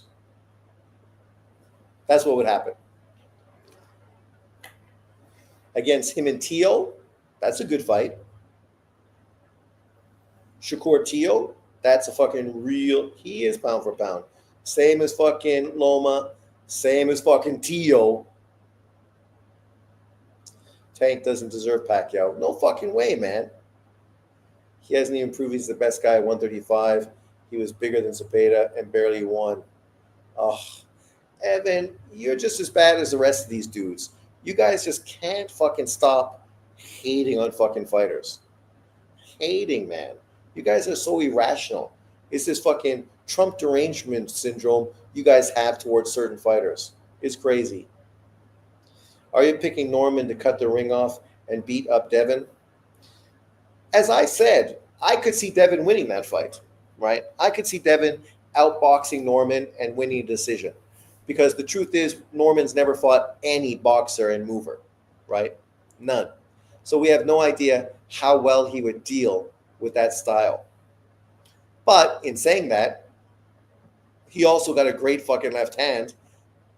And Devin Haney showed that he fucking can't get out of the way of a left hand. So I could also see Norman knocking Devin Haney the fuck out. So it's a great fight on paper. If he fought guys his own size that are elite, he would lose. Why? So he's a weight bully at 135? Soft sissy who's physically weak. Matias against Puello. Who was the real winner? Matias. Yeah, he totally won that fight. Norman stops Haney in 9 or less. If Haney wins, I'll give him a lot of credit, and I'll make me see Loma as even greater than I already see him. Well, that's true. I mean, great wins only build fighters up. It doesn't hurt them. It's like, if Stephen Fulton goes on to become a 3-weight world champion by beating O'Shaquie Foster, how great does that fucking make Inouye look, All these people that try to criticize Inui's resume, man, his resume getting better and better every day, right? Like him going up and winning only makes fucking that victory so much better. Puerto Rico couldn't go 0-3. What's up, Bruce Gass? Salute. What do you say about the greatest UFC event ever in the White House by Dana and Trump? I love it. I love it. I love it. Man, fucking people gonna hate it because people are fucking deranged. Fucking people, man. Deranged. Trump could bring the America back to the most strongest country in the world, which it hasn't been for fucking quite a while. Even with Obama, it wasn't the strongest country in the world. It was slipping fucking socially, slipping fucking economically, slipping in so many ways. But if Trump brings them back, these guys are still going to hate because they're just deranged fucking lunatics that fucking can't give anyone credit. Kind of like the people we see on these YouTube boxing fucking communities, right? Like the truth is, I hope fucking he stops the Russian fucking Ukraine war, stops what's going on in fucking Palestine and fucking Israel, wins the Nobel Peace Prize, fucking fucking focuses the American economy, and then people are just going to be like biting their cheek, fucking hating it. Who's the strongest country? So you're American, I know, yes. America's obviously the strongest country. Socially, it's never been worse than it has been fucking for decades, right? Your middle class is fucking getting killed. Come on. Economically, America is not the strongest country in the world like it was fucking for decades. It just hasn't been. Israel, strongest country in the world. What are you, mental? Come on. Usyk's undercard is mediocre. Mediocre. My top 10 is Usyk, Inui, Beterbiev, Bivol, Taraji, Tio. Fucking Tio. Bam, Nakatani, Crawford, and Canelo. Well, your disrespect for Crawford and Canelo to put Tio fucking up that high, it just shows that, man, you fucking watch punch drunk boxing way too much. Trump is an elitist boomer. He's not great, but he's the best we got for now. It don't matter if he's an elitist boomer as long as he loves America and wants to make America fucking great. And he does. And unlike politicians, he's not in big corporations' fucking pockets, which is why fucking people voted for him. Because people are sick and tired of politicians that smile and lie to your face but continue to fuck you over, which is what's consistent happens in politics around the world. The middle class has been getting destroyed in all first world countries due to rampant immigration. Well, yeah, Canada, perfect example, and Europe. This isn't new news. No, but somebody's got to stop it. Israel controls America. No, they don't. Come on, man. Fucking anti-Semite. Get real. Fucking America controls fucking Israel. They control Israel, so they fucking got presence in the Middle East where oil is fucking ruling the world. And they needed to be fucking involved and have some sort of control. Hence Israel.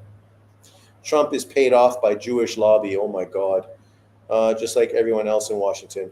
Trump, he's a billionaire. Why does he need to get paid off by fucking anybody? He's not Nancy fucking Pelosi or fucking Obama.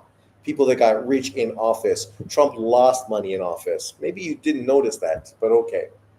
What do you think about Adames? Did you see how he ducked Janibek? Well, I hope he fucking takes that fight because that fight needs to happen. Obviously, his last performance against Shiraz was fucking great. And I would think that he'd feel pretty confident going in and fighting Janibek at this time. Hopefully, Turkey comes calling with the paycheck and makes that fight happen. Fake conservatives are attacking real conservatives like Tucker and Candace Owens. Oh my God, dude, you're mental. Crawford really doesn't fight enough. That's true. Oh. What would you say the state of YouTube boxing streets is? Just as mental as it always is. Evan Deere just is another example of that with everything he says.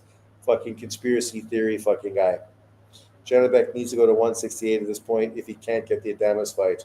Trump lost nothing and is in it only for himself.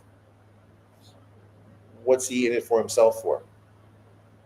Trump didn't need to become president of the United States.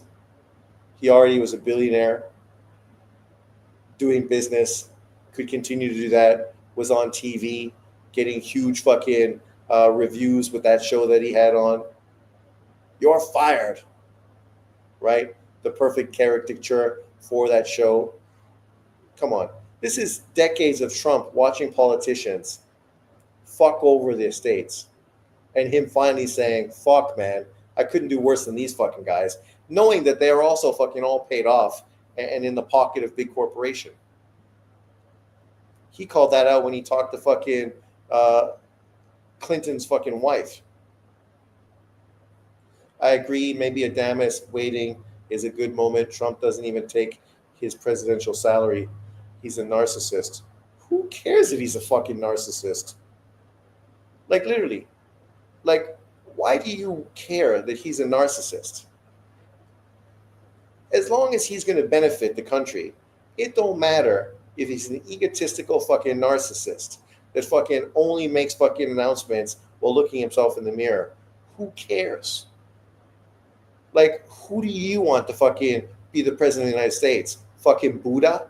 Like, there's no fucking buddy who's ever going to be the president that's fucking really a great person. Because if you're a great person, you'd never fucking sell your soul to become the president of the United States.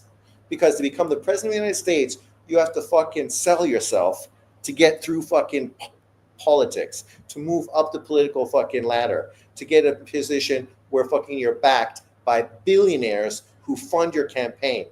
That shit ain't gonna happen until you already got those fucking sex videos fucking from Rape Island fucking in the vault and everything else they can fucking use against you. So I don't know who you hope is gonna run the country, but hopefully you don't say any Democrats, because they're all fucking mental cases and fucking whack jobs. Fucking all of them. Hillary Clinton was a wife. I knew it. Seems like everybody is ducking Andy Cruz. Muratalla ducked him, and Cruz is number one for Shakur, and I don't hear Shakur say much on him. Shakur just fucking won. Give the guy a fucking break. And as far as the IBF, they're going to mandate fucking Cruz for Muratalla. So Muratalla can say he doesn't want to fight him, but the IBF always mandates their fucking fighters, so we know that's eventually going to happen.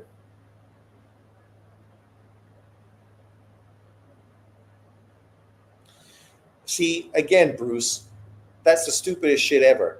Because the Dems and the Republicans always fucking worked for the rich oligarchs who pay for their fucking, who paid for fucking that stupid fucking bitch from California to run for president.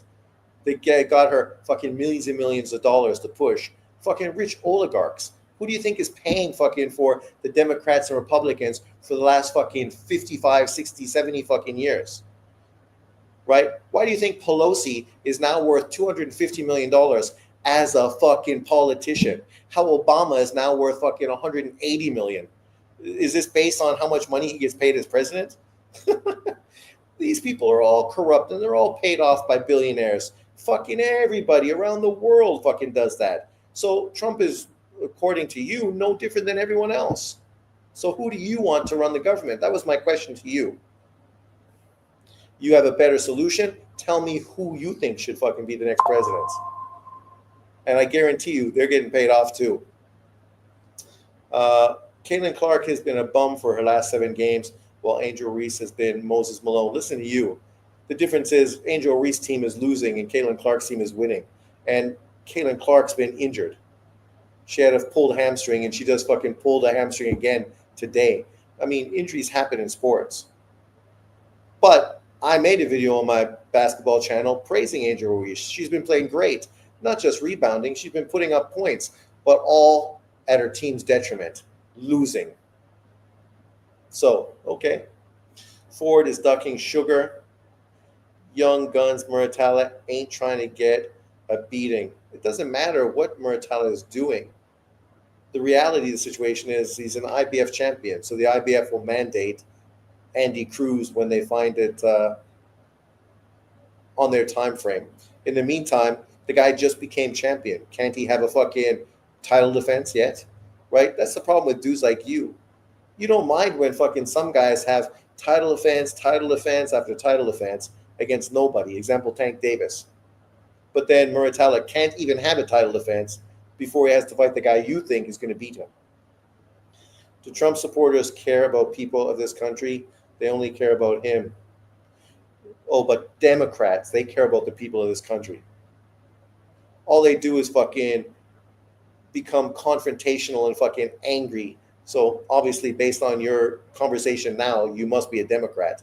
You can't have a conversation with a Democrat because it's like talking to a fucking woman. There's no winning an argument.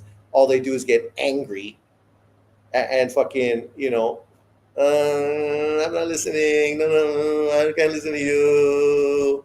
Right? I mean, every Republican I've ever seen in a conversation, whether you agree with them or disagree with them, at least you can have a conversation. Only now, in these recent years, has fucking American politics been to a point where actually you're fucking getting fired from your job for being a fucking pro a political party. It's like so ridiculous. And why? Because the Democrats flooded the country with immigrants so they could fucking get them to vote for them so they will never lose a fucking another election again, making America a one fucking political party country. Basically, what kind of country is it going to be with one political party? Fucking a dictatorship. But that's okay. That's what you want. You want America to be a dictatorship, right? That's overwhelmed by Muslims like fucking the UK and the rest of the countries. So, hey, Sean, what does Taiwan export? So right now, you're either on a laptop, an iPad, or a cell phone. The parts that make that work were made in fucking Taiwan. I'm not affiliated with any particular party. So then you have no solutions. You're just argumentative. That's also a problem. You can't argue with people that have no solutions. They just are against everything else. Like, if you fucking are against something, you should come up with a fucking solution, right? That's the whole point of anything. You may disagree with me. You may disagree with Trump. You may disagree with other people. But what's your idea? What do you think would be better, right? If you put so much thought into always arguing and trying to rip someone down, when are you putting energy into trying to build something up, right? That's the problem with the Democrats. They don't care about building their party up. They're just more focused on tearing Trump down. And that's why no one wants to listen to them, because they're just fucking destructive. Ron Paul, oh my God. Microchip hardware. Loma messed things. Oh my God, everything up by holding the IBF hostage for 1 year. Listen to him. What a fucking clown. Clown.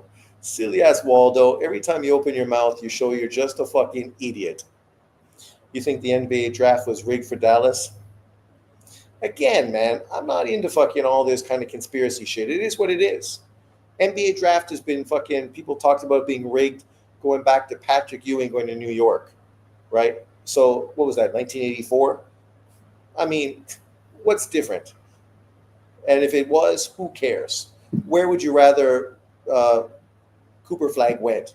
To fucking New Orleans? Charlotte? I mean, fuck, that's a good way to ruin his career. Then he'd fall off the map like Zion. Why do you defend Trump so much? Why are you so anti-Trump? The problem with guys like you, you're just anti. You're proving my fucking point. You don't have solutions. All you want to do is tear things down, right? How are you going to make things better if all you're trying to do is tear things down, but you don't want to build anything up? It's the same problem with this whole YouTube boxing community.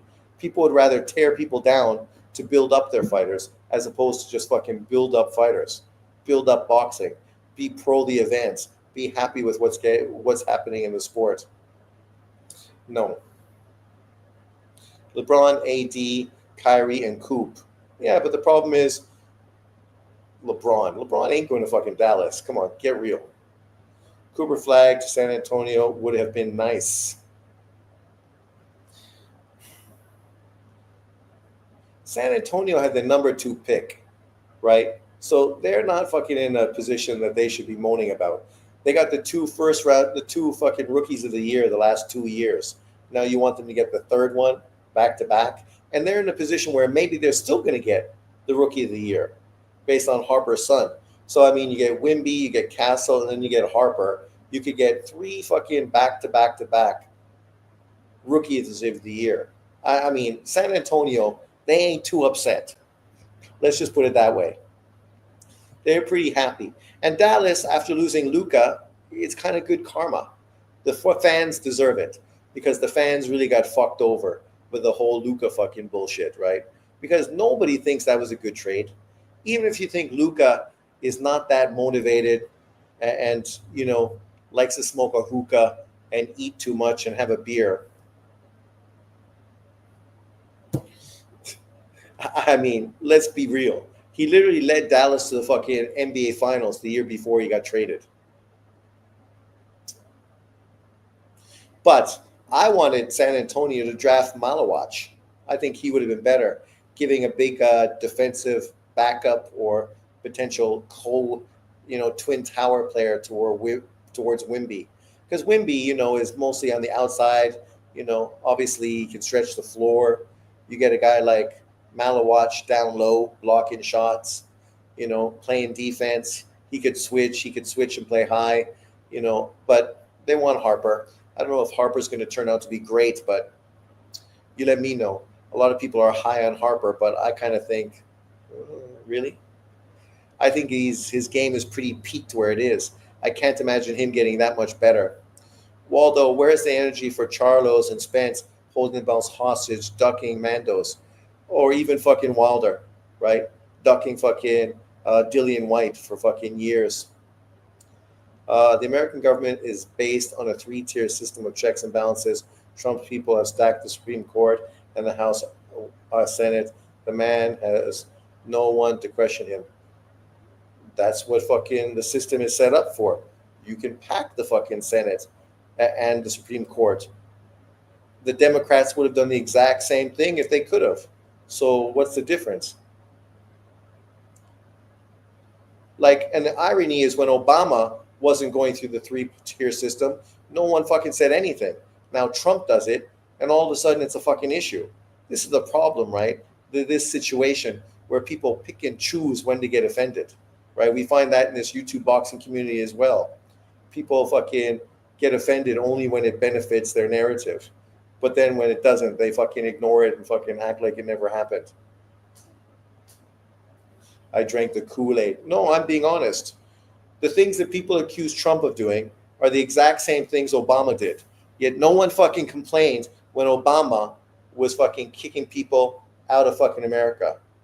No one fucking cried and moaned when Obama was bombing people all over the place without getting permission. Nobody fucking said anything about that. But then Trump does it. Like literally Trump could fucking save America and people would still moan and groan. He stops a war and then they downplay it. Don't even talk about what he did in Africa, right? Talk about what he did with Pakistan and India. The media fucking ignores it, right? So it's like, whatever. The irony is this is the same as the YouTube boxing community. Some people just have the fucking things fixed. They're not open to anything positive. They just want to fucking tear shit down and be negative. That's what you're doing. You haven't fucking pushed one positive thing at all. All you're doing is trying to tear Trump down. You're not Democrat. You don't support any party. So then you'd rather just sit there and shit over everything, moan and groan, but do nothing to fucking improve anything. Okay, good. People have been doing that for decades. It works great. Keep doing it. It's successful. It's proven that kind of thing does nothing. It's easy to moan and groan and fucking wait for somebody to do something. Dixon, they were fighting champions while Loma was fighting the dream leftovers. Whatever. I can't argue on the keyboard. My fingers are getting tired. Did Charlo's brother duck Prime Golovkin? The dream was fighting Loma leftovers with his email belt. Try again, Waldo. I support freedom. Well, you're not getting that with the Dems, who fucking tried to like control the media so that if you said anything against them, you're getting fired from your jobs and fucking being locked out of your social media. You're far more free under Trump than you were fucking under Biden. He wasn't holding anything hostage when he fought Cambosis. Wayne Evans, these dudes contradict themselves every time. Stupid people don't know they're stupid. How Haney has any fans is a mystery to science. I mean, with what Haney's done in his career, there's not really much criticism you can give him. It's just every time him and his father open their mouth, they come off looking like fucking tools. They should both shut the fuck up and just fight. And people would like them far more, right? People would like them far more. But fucking Devin trying to fucking be all fucking hip hop, fucking subculture. Yeah, okay. You're tough. We know you're tough. You and your bodyguards, you're tough. And then his dad fucking contradicting himself, fucking defending his son like his son is a fucking child. It's like, dude, man, you make good fights like Norman, Lomachenko, Prograis, Cambosis. At the end of the day, your resume is going to speak volumes. You could fucking talk less because all you're doing is making people dislike you. We're going to sue Ryan Garcia. Oh my God, dude. Just shut up, man. Like these fathers just need to cut the shit. Stop. He's suing people that are lying and using defamation. That's the whole point of the American system. If these media companies that are supposed to be unbiased weren't blatantly biased, they wouldn't be paying him millions of dollars because they're losing in court. But now losing in court somehow is a dictatorship, right? If these guys weren't doing anything that was illegal, they would not be losing and have to pay in Trump money. They're paying Trump money, and other people, Elon Musk and others, have sued them as well because they are fucking liars who are biased. The media is not supposed to be biased. It's supposed to give you the news and allow you as an individual to then make up your mind based on the information you have. Unfortunately, these fucking companies are blatantly fucking biased. Years and years of watching fucking Johnny Carson. Johnny Carson made fun of all the politicians. He didn't pick one party over another. He didn't target one party and then support another. He fucking attacked all of fucking the politics because that's what fucking comedians do. Media is the same. You fucking got to be across the board on all topics, give people the news, and allow people to fucking make their own fucking decisions. Unfortunately, they're liars, manipulators, and unfortunately, the majority of Americans fucking believe everything they fucking hear from the media. Like, if you haven't learned, the media is fucking paid for by fucking oligarchs who are pushing a narrative and don't like Trump because he's not part of the political system, then I don't know fucking what you're listening to. Because, man, you need to fucking educate yourself some more. Just don't fucking watch the news. Make up your own fucking mind based on what's literally fucking being done and what people are saying. I bet you watch Fox. I don't watch fucking the news. I live in Taiwan. It's called freedom of the press. Freedom of the press is reporting fucking news from both parties, not attacking one party and fucking protecting another. When Biden's son is fucking doing illegal shit, you defend it. Come on, man. That's not freedom of press. That's a press that's paid for by fucking billionaires to push out anti-fucking Trump rhetoric. And that's why when he sues them, they have to pay him. Because fucking even the Supreme Court fucking and the courts know what they did was wrong. If they didn't do what was wrong, they'd be protected under fucking freedom of the press. But they're not because they're fucking liars. Haney needs bodyguards to help him with his beef. The truth is only bias to the ones it exposes. Yeah, okay. I'm the news junkie and watch every point of view and make up my own. Doesn't sound that way. Looks like John is upset that Haney isn't on the pound for pound list. Of course he is. Of course he is. According to John, I mean, Devin Haney should be fucking above Junto Nakatani because, I mean, Devin Haney was undisputed. Yeah, okay. And who did he beat to become undisputed? Because remember, John, you said it's not about titles. Don't just chase titles. Inui's not great because he's just chasing titles. Crawford and Inui have the same amount of titles, but Crawford's not chasing titles. Only Inui is chasing titles. Who are you fighting? Everything is about who you fight. That's what's important. But yet with Clarissa Shields, it don't matter who she fights. Look what she's won. With Devin Haney, it doesn't matter who he fought. It's look what he's won. Even though I praise Haney, out of Shakur Stevenson, Tank Davis, Ryan Garcia, Devin Haney has the best resume out of all of them. Tio and Devin Haney, that's pretty competitive. The difference is Tio's got a loss. Devin Haney doesn't. He would already be out. It's not a lawsuit. It's extortion. Oh, my God. It's fucking in court. How's the extortion? Trump haters are funny. They wanted him out of the office so bad the first time. They didn't care who they replaced him with, and it did the country. They would have just shut the fuck up and let him do his 2 terms. Well, that's what they should have done, right? But truthfully, for people in America, it probably benefited them that he got ousted after the first one because he came back with a plan and a fucking game plan for the fucking second time. And he's a much better president this time around than he was the first time, right? This time he knows what he wants to do. And he's fucking checking all the boxes. The things people voted for him, that's exactly what he's fucking doing. He's doing everything he said to do. The problem with the Democrats, what would they do? Have fucking men play women's sports, fucking gay and lesbians fucking would have every job and all the borders would be open for immigrants and the whole country would be fucking overrun by immigrants who would all vote for the Democrats. I don't know how that's going to benefit Americans, but okay. I'm not American. So, you can fucking ruin your country like Canada. And I'm vocal with Canada ruining their country as well. That's why I live in Taiwan. There's not a Muslim fucking over fucking running of Taiwan. Let me tell you that. Not yet. Maybe fucking in the future. I don't have any Muslim fucking English teachers in my school yet. Trump haters are so broken, they're pretending they are a timeline where Kamala won and that it's the real one. Pound for pound fighters don't get dribbled off the canvas by C-level fighters like Rolly took away Ryan's hook. Exactly. I have to go to work. Good talking to you, Bruce. See, being a Republican, none of this is personal. No beef. We can disagree. It's okay.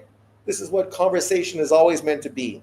People can fucking smoke a fat one and then argue politics. And then it's just the life goes on, right? To be fair, I'm a super liberal from fucking Canada. The fact that I support Trump tells you about where the world is going today, right? Because I'm liberal as fuck. Like, I work with people from Africa that are very Christian. And today I was looking at some articles in the newspaper about how some country is not going to let gays and lesbians adopt children. So I asked her, but I knew she's a Christian. So she'd be anti-that, anti-gay marriage as well. But for me, I don't think those are problems. Not at all. But of course, she's a super Christian. So I knew she would be anti-that, right? But, you're never going to fucking make everybody happy. That's the problem in the world. Even in this small YouTube boxing community, you can't make everyone happy. Ring Magazine puts out a pound for pound list, John Boxing and his feelings, because Devin Haney's not on the list. And he thinks, of course, Devin Haney should be on the list above Ken Shiro. Yeah, of course he should. Even though Ken Shiro's fought way more world champions than Devin Haney has. He should be on the list over Junto Nakatani. Really? Junto Nakatani has been one of the most dominant boxers over the last 2 years. You can't say that about fucking Devin Haney. Next time, drop a link and we'll debate. I don't know if people want to hear us debate fucking politics, but gay adoption is pure narcissism. Really? I just think people want kids. Whether you're straight or gay, people still want kids. And if you want to adopt kids, that's a good thing. There's lots of kids that need good families, like dogs. Adopt a dog too, and a kid. You can adopt both, it's fine. He already has his money. I don't think we will see Ryan fight again. Um, that would be disappointing because that means he's really throwing away his skill, his talent, because he's fucking what we were talking about earlier. These pampered fucking modern age boxers who fucking just have no heart. Yes, no one stops to think whether they deserve to be parents. Yeah, but that's true for everybody, right? Like even people that have sex and get pregnant. You get lots of parents that are shit. My parents, right? So, any fucking dumbass could fucking have a kid. You don't have to be educated. You don't have to be a nice person. You could be the fucking biggest fucking douchebag in the world. And it's not hard to fucking come in somebody, but it's hard to be a good parent. That's why you shouldn't be able to become a parent unless you've had a dog for at least 5 years. And then we could see your dog and determine what kind of parent and how you deal with responsibility.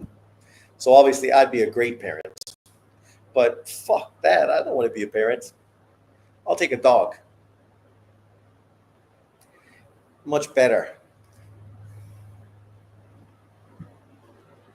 So speaking of some more boxing news, because this is a boxing channel, we don't need to focus on politics, but people love to go off on tangents. 2 fights have been announced. Obviously, one a little more interesting than the other. I think the Takai versus Medina fight is obviously good. Takai is one of those 118-pound Japanese world champions right now, obviously in the same division as Junto Nakatani. I was hoping Junto would clean out the division, but it looks like he's going to be moving to 122 in his next fight, which is probably a fucking great idea. Which means potentially we're going to get guys like Takai to fight for unification against the other Japanese champions in this division. Also, we're getting Lewis Crocker, Donovan 2. Obviously, the first fight was controversial. People felt that the decision was wrong. One fighter was obviously winning the fight easily, and then they felt that it was a really quick fucking stoppage. To be fair, I didn't watch the fight, so I can't really dictate. But here you got one fight Japanese-based, one fight UK-based. It is what it is. But obviously, it's just great. We're getting lots of fights talked about consistently in this YouTube boxing community. As far as people being angry about fucking the pound for pound list, that's not a surprise. And just think how quick John was to fucking respond to that. Right?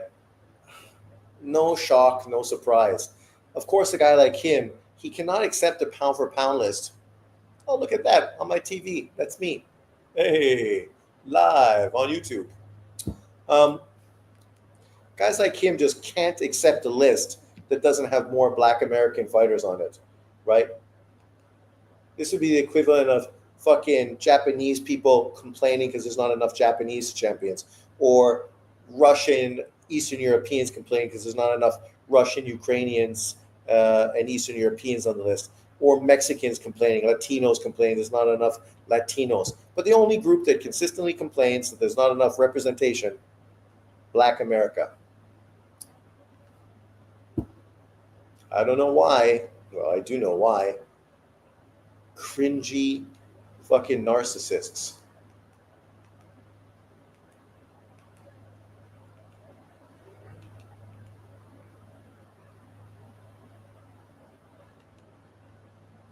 Devin Haney not being on the pound for pound list proves that pound for pound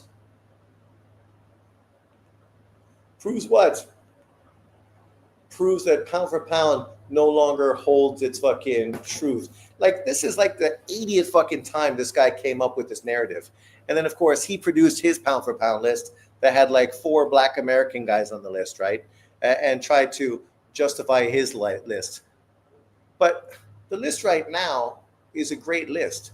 Like, in all honesty, you can't be that upset that Usyk, Inoue, he's upset also because Crawford is number 3 behind Inoue and Usyk, right? Because somehow, because Crawford is black, he just automatically deserves to be pound for pound number 1. Bivol Beterbiev, Junto at 6, Jesse at 7, Canelo at 8. Seems pretty far down the list, but Canelo's not been fighting that great. He's looked like he's getting old and he's slipping. And then Kenshiro Taraji at number 9 and Shakur Stevenson at number 10, which is obviously an upgrade for David Benavidez, who Ring Magazine had previously on their list, right? So I don't see what the issue is. Why do you even care, bro? Care about what? I'm just making a statement. Obviously, he cares because he's upset. I didn't even know the fucking pound for pound list came out. For me, I think the pound for pound list is great. If you want to take somebody else off and put another black fighter on, I wouldn't get fucking upset. It is what it is. I have Tank Davis on my pound for pound list. Devin Haney, I said, if you beat somebody legitimate, you obviously will jump back on the list, right? But people like him think that somehow this is like a career fucking achievement award. So that means if Pacquiao beats Mario Barros, he's going to become pound for pound. On Ring IQ's pound for pound list, he will. If Manny Pacquiao beats fucking Mario Barros at 46 years old, he'll fucking jump back on Ring IQ's pound for pound list based on what he's done historically. But what does that have to do with what you are right now as a 46-year-old fucking fighter? I mean, we don't know what Crawford is like right now. He hasn't fought since he beat fucking Madrimov. How long ago was that? And in that fight, he did not look great. He did not look fucking dominant or unbeatable. So then you got to go all the way back to fucking Errol Spence before you found a fight where he looked fucking great. Great. Pound for pound number 1. After that victory, he was pound for pound number 1 on my list. Since then, fucking Usyk beat Tyson Fury 2 times. Same goes for Canelo. Example, Tank got exposed by Roach. That's true, but everybody has a bad fight. Usyk already said Bud Crawford is the best fighter in the world, so that ends the debate. No, Victor, that has nothing to do with the debate. Fighters like Usyk are fucking modest, not narcissistic, fucking arrogant pricks. The difference is Bud Crawford would never fucking say that about Usyk or Inoue or anyone else because he's a black American guy who fucking, even though these guys feel they're the best, they're not necessarily going to say they are. It's called humility. Asians are humble. Americans, not. They're fucking egotistical, right? And that's the difference. Bud Crawford's egotistical, and he would tell you that he's pound for pound number 1. Shakur, Devin Haney, Tank Davis, they'll all tell you they're pound for pound number 1. Inoue won't say that. Usyk won't say that. Lomachenko never said that, right? You can see the pattern. You can see the pattern. Some people are just humble. They believe they're the best, but they're not going to fucking brag and fucking talk about it. They expect pundits and the media to do that. But then you get black Americans like fucking Carissa Shields saying she's the GOAT. Based on what? Or fucking Floyd Mayweather saying he's TBE. Based on what? Their egotistical fucking behavior. That's what it's based on. You don't fucking label yourself the best ever. That's what boxing fans and pundits do. They label you after you fucking achieved things and proven that you're the best. That's why people still say Sugar Ray Robinson is number 1. They don't say Floyd is number 1. The true greats are crowned by everyone else but themselves. Exactly.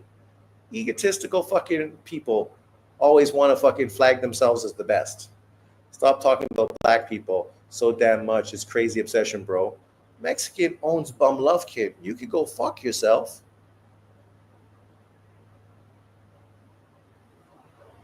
Take off your sombrero, do the cucaracha somewhere else, dude. You don't need to fucking be here. If you don't like what I'm doing, you can fuck off. Some idiots think Floyd is humble, but won't understand why Usyk says Crawford is the best. People think Floyd is humble. Who could ever think Floyd Mayweather is fucking humble? Floyd Mayweather never in his fucking life showed any fucking humility at all. Never, ever.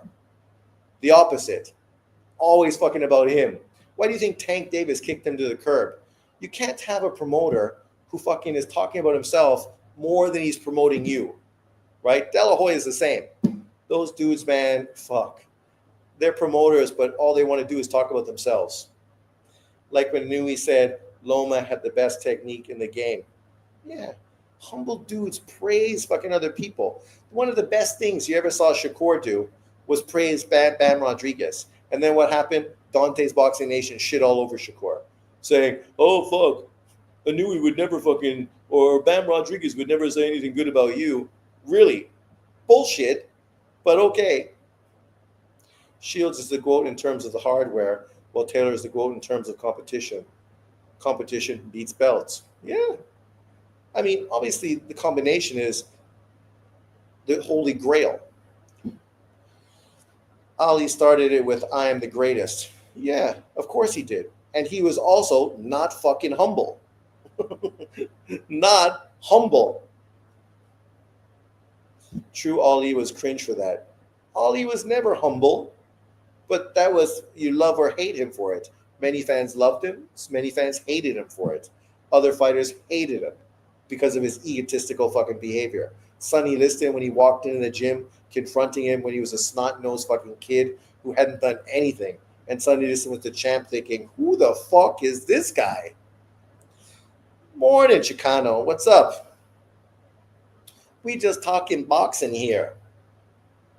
Unfortunately, some people are just cringe motherfuckers, and you can tell by their names because their names tell you everything you need to know.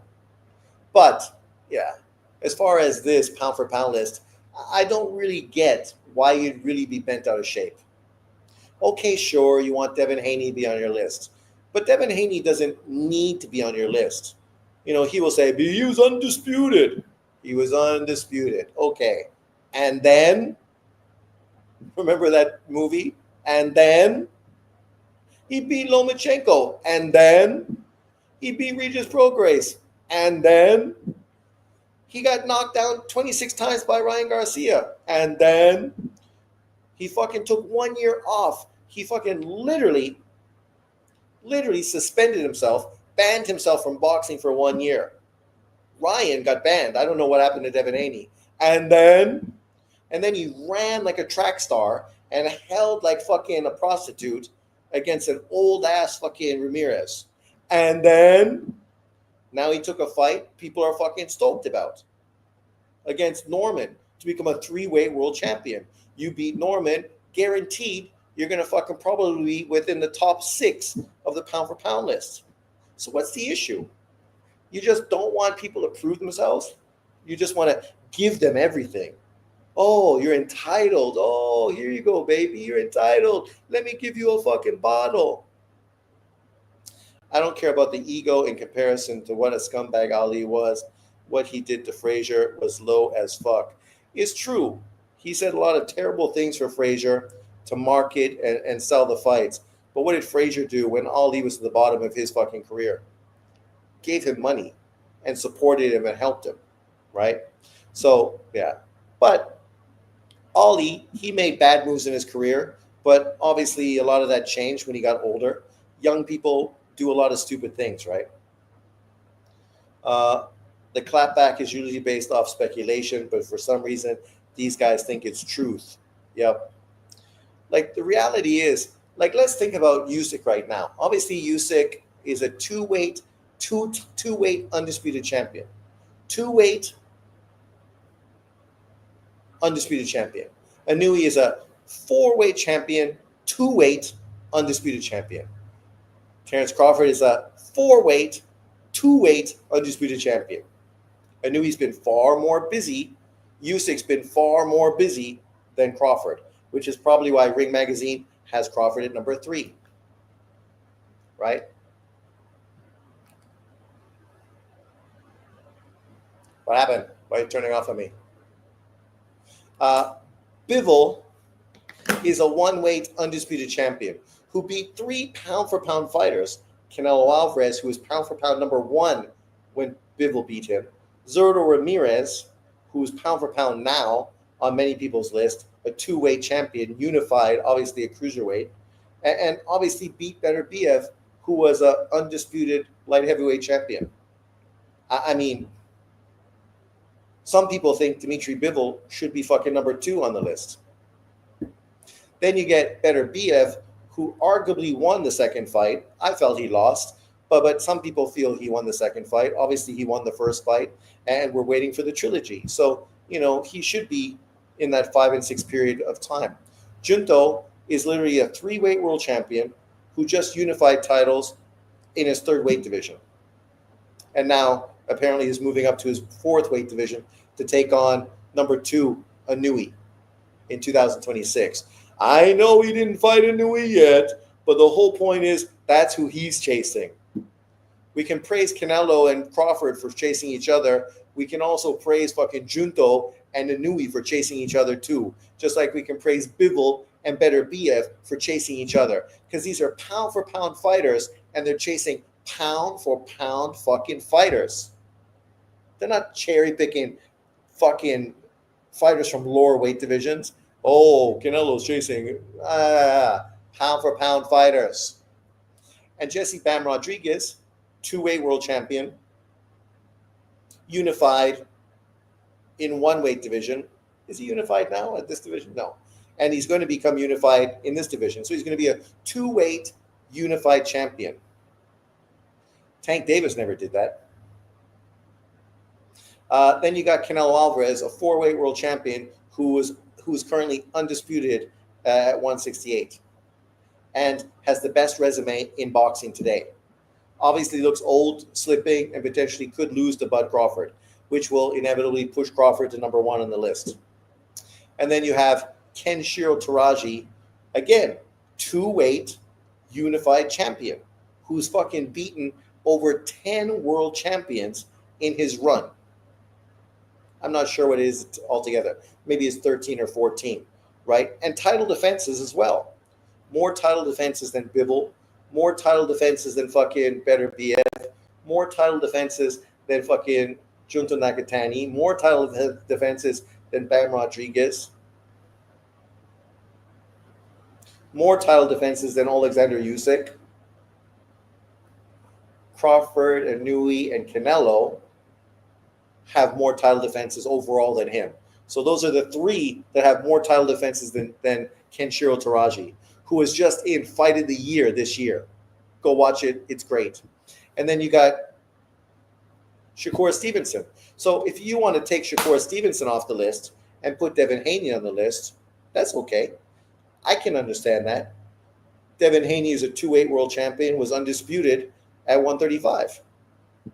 Shakur is a 3-weight world champion, won vacant titles at 1 weight, won vacant titles at the other weight, unified at 130, and then lost his title because he was too fat in the scale for his title defense. Right? If you look at the best wins on Devin Haney's resume, you have who?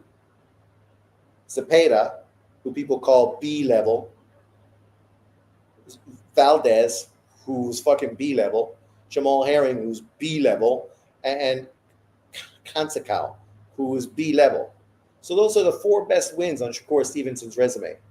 You could definitely put Devin Haney above Shakur on the list, but the problem is Devin Haney has looked fucking inconsistent in his last couple fights.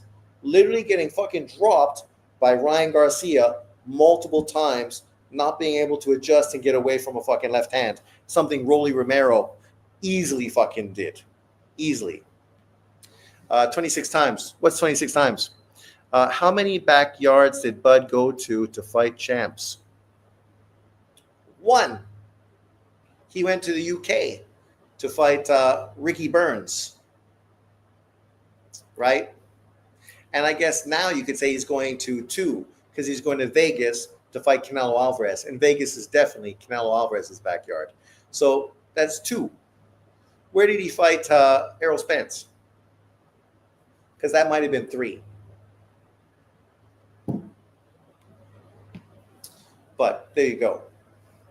And even when he fought fucking what's his face, that guy trains and lives in fucking California, so that's kind of his backyard as well. But yeah, I get your point. He did not travel compared to Usyk. But overall, I mean, and Tank Davis came off of a controversial fight that people feel he lost. I feel he lost, right? And still hasn't rematched yet. And looks like he's going to go to jail before he fucking rematches. I'm just saying. I'm not hoping he goes to jail. I'm not hoping he retires. I'm hoping he fights fucking Shakur Stevenson. Go watch the new Superman movie. There's a black superhero, Sean. And? See, you sound like John Boxing. Is this John Boxing's wife? Like, I don't care if there's black superheroes. Growing up as a kid, I bought tons of fucking superhero comics with black superheroes. Black Panther and Cage, both black. I fucking bought those comic books all the time. Unlike John, the only problem I have is when you need to change a fucking non-black character into a black character, right? Like turning Captain America black. Why do you need to turn Captain America black? Oh, because in modern comics, he was black. Yeah, modern comics. Because comics now are just as woke as fucking everything else. Historically, there was no black fucking Captain America. There was the other black guy, the Falcon, right? And then, of course, there's the black girl from fucking Avengers. There's always been black fucking comic book heroes. Who cares? Like, when has that become a fucking issue? Probably the biggest racial trope that people could get upset with was the Kung Fu guy, Iron Fist, who wasn't fucking Chinese, was a white guy. Probably should have been Chinese. But 1970s, right? You know, you had more black fucking heroes. How many Chinese heroes did you have? Like, it's like me when they said that they're going to have a white Black Panther, right? People would be offended if you did that. I think it'd be funny because those same people fucking cry and moan now when people don't like switching fucking the race of somebody that's a character that people have been following for a long time. Could you make a black Superman? Sure. I think there was black Superman, right? Wasn't there a bunch of different people, you know, just like Green Hornet? There was all kinds of green ones, purple ones, black ones. But the point is, why do you need to change the race? Just create a new character. People are upset because maybe there's going to be a black fucking James Bond. For me, I don't think it's a big deal if there's a black James Bond. A woman James Bond, that's a fucking problem. James Bond is a fucking man who is in the military, who is now an undercover fucking guy with a license to fucking kill, who historically had charm and bedded a lot of women. Unfortunately, now it's not okay for men to have sex with women on TV and in comic books because that would be fucking wrong. So we have lesbians have sex with girls in comic books and on TV because that's okay, right? Like John says, these things are not woke. Nobody fucking complaining about a black character in Superman.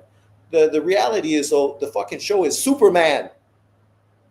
That's what the cartoon is about. That's what the movie is about. Superman.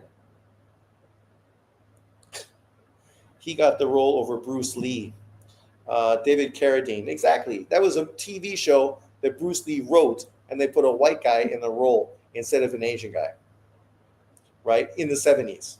So there's a lot of racial things going on in the 70s, but mostly anti-fucking Asian, not anti-black. There was tons of black fucking characters in Marvel fucking comics in the 70s. Tons.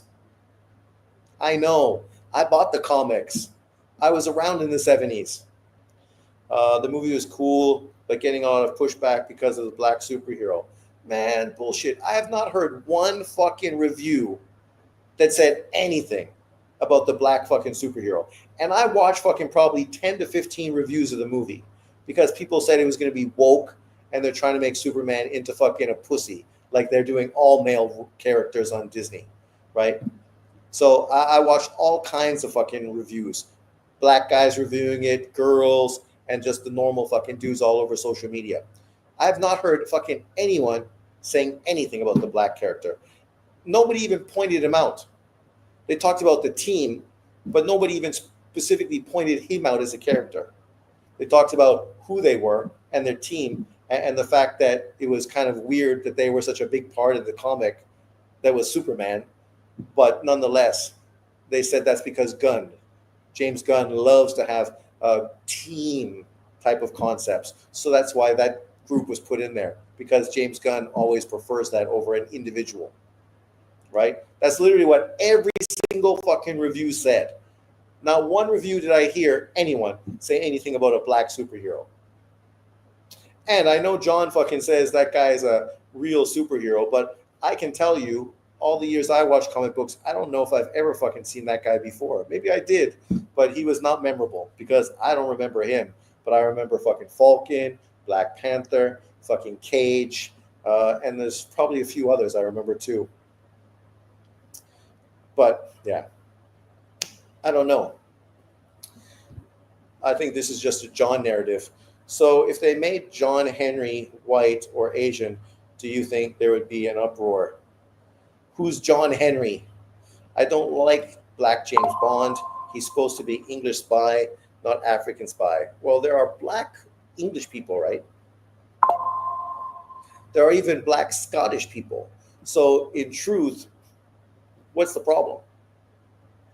Like, this is 2025. There's a shitload of fucking multiculturalism in the UK. So having a black James Bond is not really a fucking issue. You could walk James Bond down the cities in London and he'd fit in just like fucking white James Bond would. Probably would fit in more in London, to be fair. But a woman James Bond, that goes against fucking everything that James Bond was. Why do we need to fucking change James Bond, not have him fuck bitches and kill people? People like James Bond because he was old school, quiet, a man's man, kill a motherfucker, punch someone in the mouth, and then fuck a bitch. That's what James Bond was. That was his appeal. Nobody liked that fucking one James Bond that wouldn't fuck anybody. No, nobody wanted him. That's why the dude was out the door. What's his name? Dalton. Fuck that guy. That guy was woke fucking 3 decades before fucking woke was a thing. I know there are many black people in London, but England, but still what? Like, you could have an Indian fucking guy as James Bond. That might be a little more fucking comical. But still, you could. But literally, if you watch any fucking UK TV show now, there's always fucking a black guy in the fucking shows now. I mean, it's normal. More than normal. Right? What's the good show with Gary Oldman? Slow Horses. Great show. Lots of white characters. Fucking Indian, black, fucking girls. You got all kinds of characters. I mean, it shows what England is. Actually, I guess they should have more Muslims because apparently fucking England is all Muslim right now. I mean, when is Indian food gonna fucking get banned from England, and only fucking what halal food is only going to be accepted? But truthfully, I don't have a problem with black James Bond. I mean, all this anti-black stuff, it's like, give me a fucking break. John always going to fucking make a fire where there's fucking nothing and blow something out of fucking out of proportion. The reality is no one cares about the black character. The only issue is it's a Superman fucking movie. Who cares about the black character? He's a bit part. That's like talking about Lois fucking Lane. All we want to do is fucking see Lois Lane be sexy. That's all. And apparently James Gunn's movies, this movie, the Superman movie, girls are sexy. You get some tits, lots of legs. That's what guys like. Sexy girls on movies. Right? We don't need fucking neuter down fucking women that look like men. Maybe one, but only one. No more. Thank you. But that's me. I'm a man, so I prefer watching movies with sexy girls in it. I prefer watching women's sports that have sexy girls. Speaking of that, geez, I got to start watching tennis. You guys know this girl? Where is she? She's finer than fuck. Oh, speak of this, white boys can't jump. Look at that dunk. Ooh, that dunk was the best dunk I've seen all year. In the funny thing is, watch this. This guy guarding him, right? He was a highly drafted French prospect. Now, now look at that. That's the best meme ever. What kind of face is that? Damn, dude, you're never fucking gonna get past that shit. That's terrible. Uh, I felt the black guy got way too much face time in the Superman movie. See, that's my point. It's a fucking Superman movie. No one fucking went to see fucking Captain Marvelous or Mr. Marvelous or whoever the fuck he was. Like, literally, I don't know if I've ever seen that character in a Marvel comic before. Not to dismiss him, but like, nobody went to that Superman movie to go watch that fucking guy. Nobody. Not even John. You seem you can get bougie with the best of them. What's bougie? How am I being bougie? Where's that girl? I saw a girl that plays tennis. Man, she's hot as fuck. Oh, maybe I was dreaming, daydreaming. Oh well, I don't know. It's gone. Oh well, it is what it is. But why bougie? Bougie talks more about the cologne that I wear to school every day, about having my hair freshly cut, even though I know I'm dirty and I smell bad, according to John. Okay, John. People do wash and do shower in Taiwan. We have water, running water in our houses. It's normal. But what's bougie? That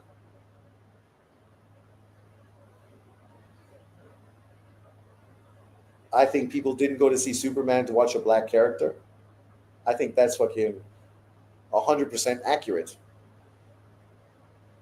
That I want to see women in movies because I like women and sexier the better. Yeah, who doesn't?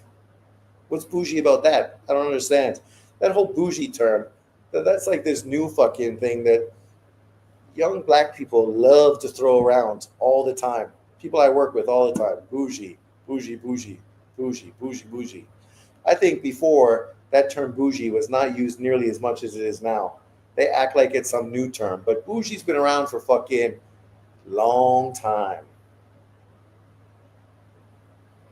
But now you have to look in the Urban Dictionary to find the meaning, the new meaning of bougie.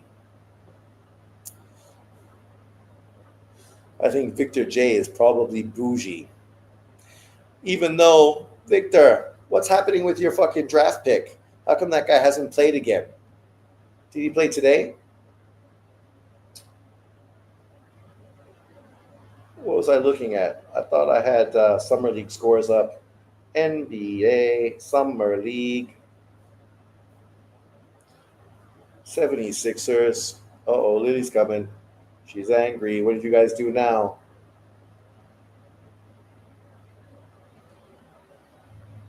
Box score. Yeah. Oh, Edgecombe did play today. Okay, good. Edgecombe 15, 6, and 4. 4 of 14. Jaya Broom played, got 14 and 10. Edwards. Edwards, who played for Kentucky and then went to Arkansas, 17-8. Not bad. So their three draft picks look good. Hood Schifino played like shit.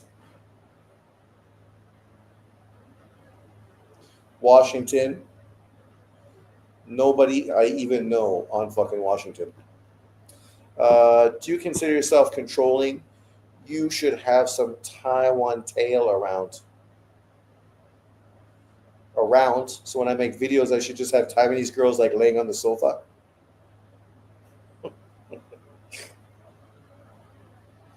And what does that have to do? Do you consider yourself controlling? I don't even understand what that statement means. Do those two statements actually work together, or are they two completely different thoughts put into one fucking statement? Do you consider yourself controlling? Nah, a little bit, but not overly. I work with kindergarten kids, so I cannot be overly controlling because they're 5 years old and they grab my legs and refuse to let go, no matter how fucking stern I look. You should have some Taiwan tail around. I do. Lily's upstairs. She is Taiwan tail. She's Taiwanese and she has a tail. You know.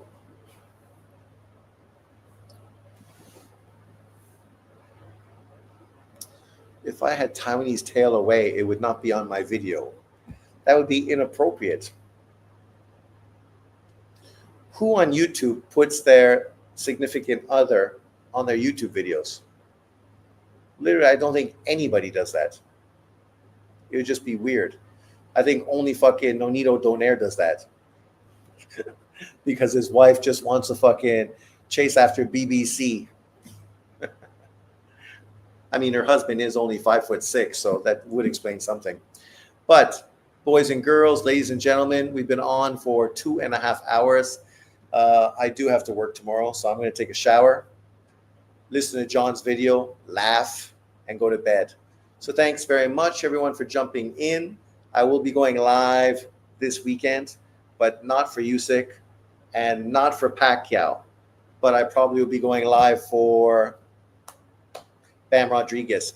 No, he didn't go to Arkansas. He played at Kentucky with Reed Shepherd and left that year before Cal left for Arkansas. Okay. Reed Shepherd's been playing well this summer. I hope Reed does well. Obviously, now that you got a great shooter on your team like Durant, should be easy to get assists. But peace out, everyone. I will see you next time. Later, Skater.